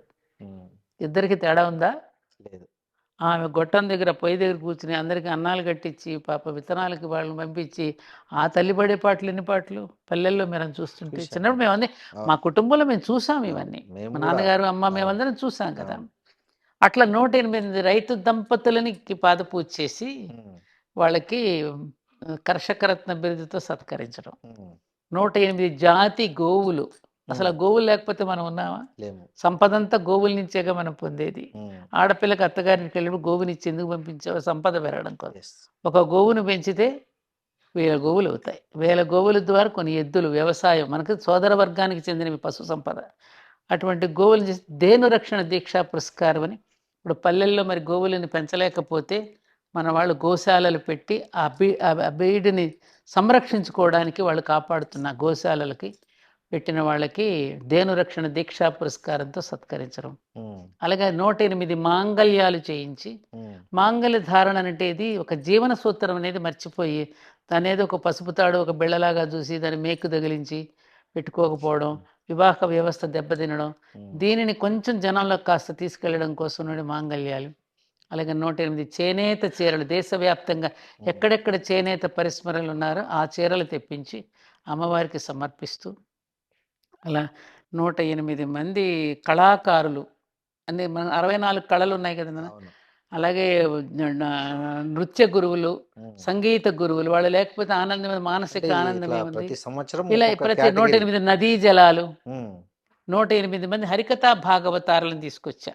వీళ్ళందరినీ మీరు వాళ్ళేగా మనకు పరిచయం చేసిన దైవాన్ని గురించి పురాణ గాథల్ని. అవును అలా నేను ఈ సంవత్సరం ఉమ్, పారిశుధ్య కార్మికులు నిజంగా అండి వర్షాలు వచ్చినప్పుడు మనం చూడకుండా పడిపోతాం. ఆ డ్రైనేజీలోకి దిగి మనం విసర్జించిన మలమూత్రాలను వాళ్ళ చేతులతో ఎత్తేసి ఏనన్నా మనం ఎంత చెత్త పారేస్తున్నాం. చదువుకున్నవాడు చెత్త పారేస్తుంటే చదువుకోలేనివాడు చదువు రానివాడు ఆ మాలిన్యాన్ని ఎత్తి పడేస్తున్నాడు. ఎవడు చదువుకున్నవాడండి ఇందులో? అతనే నిజంగా చదువుకున్నాడు. ఏమండి? అలాంటి వాళ్ళని నీచంగా చూడటం, తక్కువగా చూడటం అనేది తప్పు కదా. అవును అందుకని సమాజంలో విలువ వినియోగం ఉంది. వినియోగానికి విలువిస్తున్నావా? డబ్బుకు విలువిస్తున్నావా? నిజానికి బంగారానికంటే ఎక్కువ వినియోగం ఇనుముకే ఉంది. అవును కానీ మనం బంగారానికి విలువిస్తున్నాం, ఇనుమును తక్కువగా చూస్తాం. కానీ వాడుతున్నది ఎక్కువగా ఇనుమేగా. అవును ఇప్పుడు ఖరీదు పాలు చాలా ఖరీదైనవి కదా అని పాలతో స్నానం చేస్తారా? చేయము. మళ్ళీ వెంటనే నీళ్ళు ఎక్కడున్నాయని ఎత్తుకుంటారు చేతులు కడుక్కోవడానికి. అవును నీరు కంటే పాలు విలువైనవని స్నానం చేయలేవు కదా. చేయలేము అలాగే ఈ సమాజంలో వీళ్ళు లేకపోతే నువ్వు మనలేవు కదా. మనలేము. ఏమిచ్చి వాళ్ళ రుణం తీర్చుకోగలం మనం. ఈ 108 మందిని కాదుగా యావత్ సమాజంలో శ్రమశక్తికి, అవును సమాజంలో శ్రమశక్తిని పూజిస్తున్నాం అక్కడ. దురదృష్టవశాత్తు మనకు జరిగినటువంటి పెద్ద అన్యాయం ఏమిటంటే మన వేదాలని మన సంస్కృత భాషని ఇంగ్లీష్ వాడు వచ్చి ఆ మెకాలే గాడు వచ్చి మెకాలే ఎడ్యుకేషన్ ప్రవేశపెట్టి మన సంస్కృతాన్ని తీసి పారేసిన తర్వాత మన వాళ్ళు 75 ఏళ్ళు వచ్చిన దాని మీద శ్రద్ధ పెట్టకపోవడం చేత ఈ సంస్కృతాన్ని ఎవరికి వాడు తోచిన నిర్వచనాలు వాడు చెప్పేయడం వలన సమాజాన్ని విడగొట్టేశారు. అవును. వాడు మరి పురుష సూక్తంలో చెప్పింది వేదంలో చెప్పింది ఒక అర్థం అయితే వీడు ఇంకొక అర్థం చెప్పేశాడు. దాంతో సమాజం నష్టపోయింది. అవును. సమాజ పురుషుడిని గురించి వర్ణిస్తే మనుషులకు ఆపాదించేసావు నువ్వు దాన్ని. శ్రమ అంటే పాదాలంటే మేము మమ్మల్ని పాదాలతో సోదర శక్తి పనికిరాందని దేవాలయాలకి రా. వాడు ఏం చెప్పాడు? శ్రమ చేసేవాళ్ళు దేవాలయాలకు రాకపోయినా పర్వాలేదు, వాళ్ళే దేవుళ్ళు అని వేదం చెప్పింది. ఎందుకంటే శరీరాన్ని తను సమర్పణ చేసుకుని చేస్తున్నాడు. Work is worship. అతన్ని ఇంకా పూజించాలి కానీ వాడు దూరంగా పెడితే ఎట్లా? నువ్వు రాకూడదనేసింది. రాకూడదని చెప్పలా, రాకపోయినా పర్వాలేదు అన్నారు. ఎంత తేడా చూడండి, ఎంత తేడా చూసారు. దానివల్ల ఎంత పెడర్థాలు వచ్చేసి ఇంత విశాలం ఉన్న మనది ఇంత కుంచుకుపోయేటట్టు చేశారే.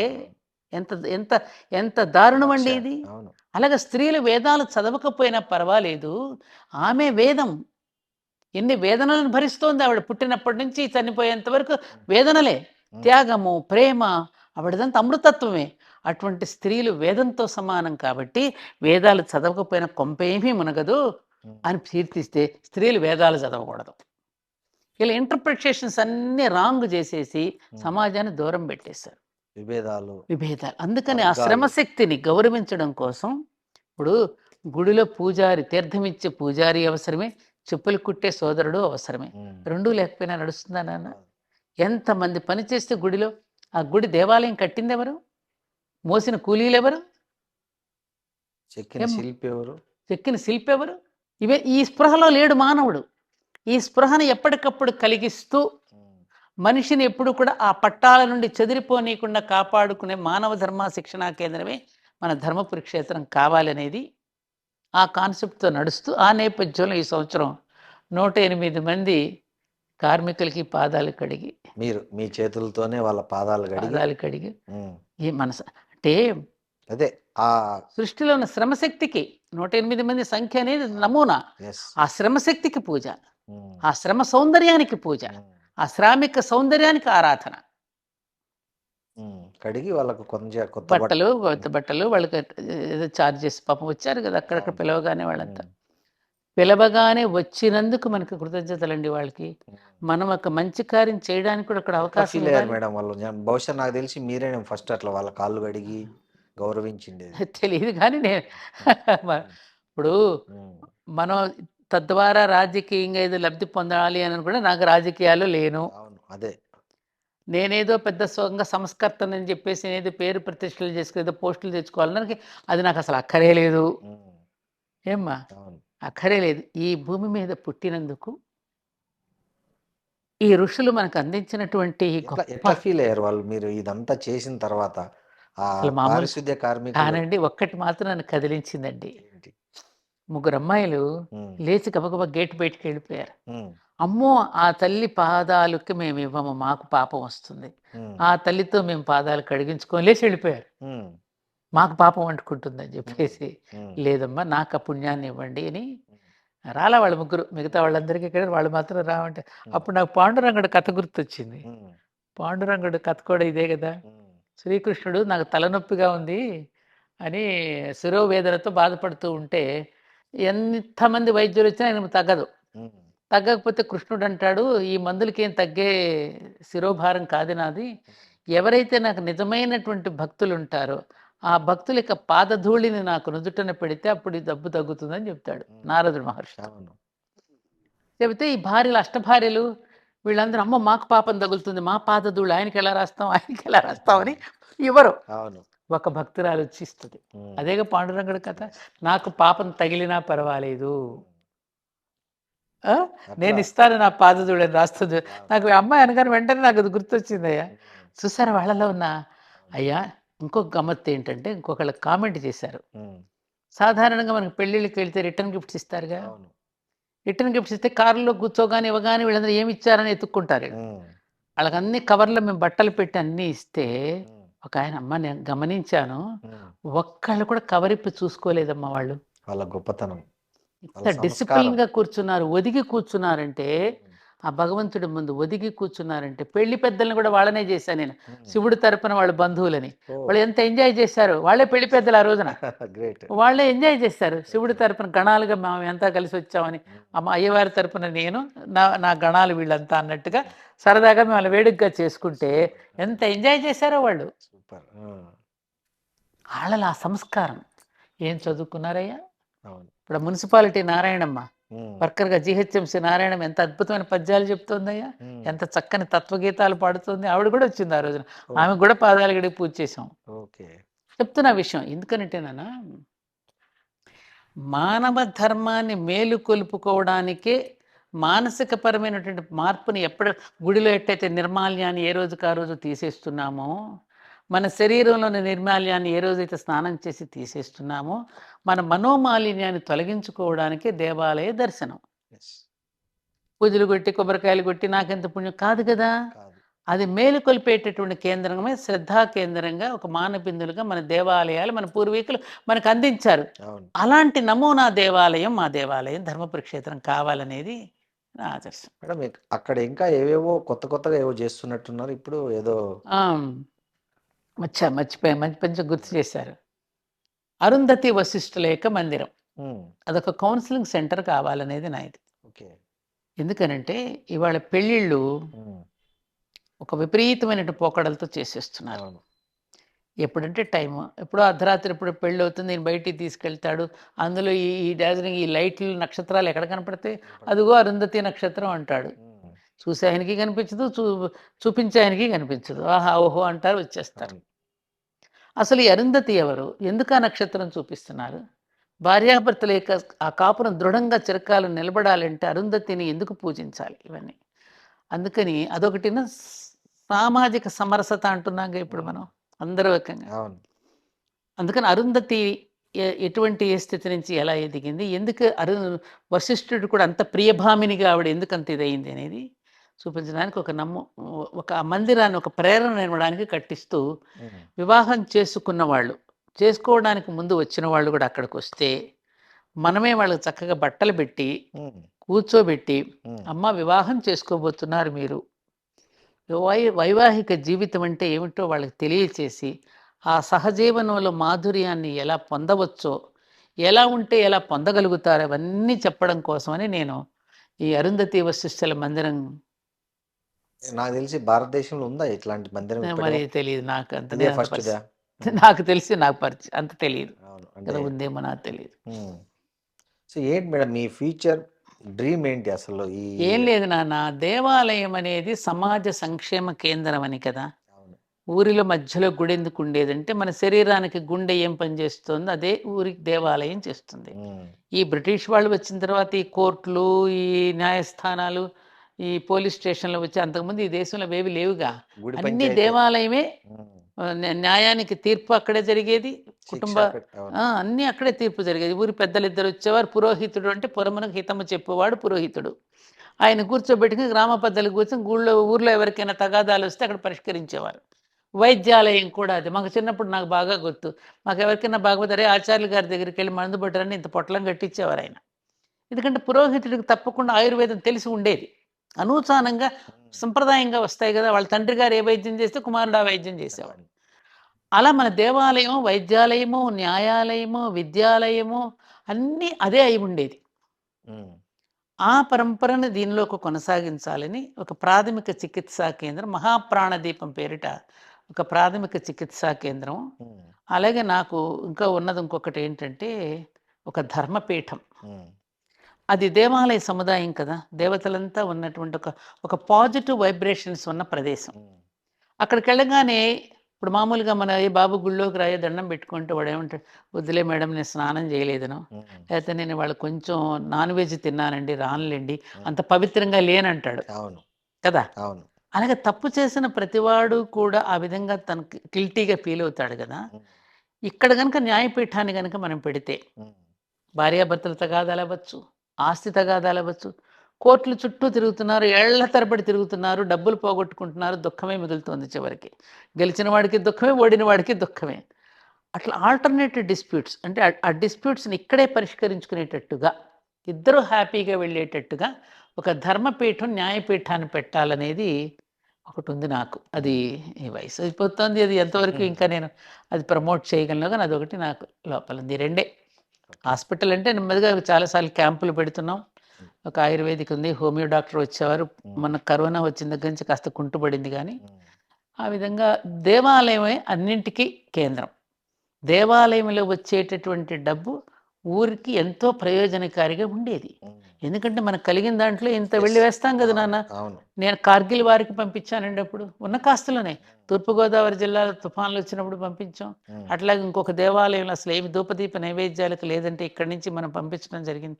అట్లా ప్రతి దేవాలయం కూడా సమాజ హితాన్ని కోరుకుంటూ కార్యక్రమాలను చేస్తే, ఇప్పుడు తిరుపతి కనుక ఎట్లయితే యూనివర్సిటీస్ హాస్పిటల్స్ పెట్టిందో, ప్రతి ఊరిలోనూ ప్రతి గ్రామస్తుడు దేవాలయాన్ని వాళ్లే కేంద్రంగా చేసుకుని వాళ్లే పరిపాలన చేసుకుంటే అసలు పోలీస్ స్టేషన్ల పనే ఉంటుంది, న్యాయస్థానాల పనే ఉంటుంది.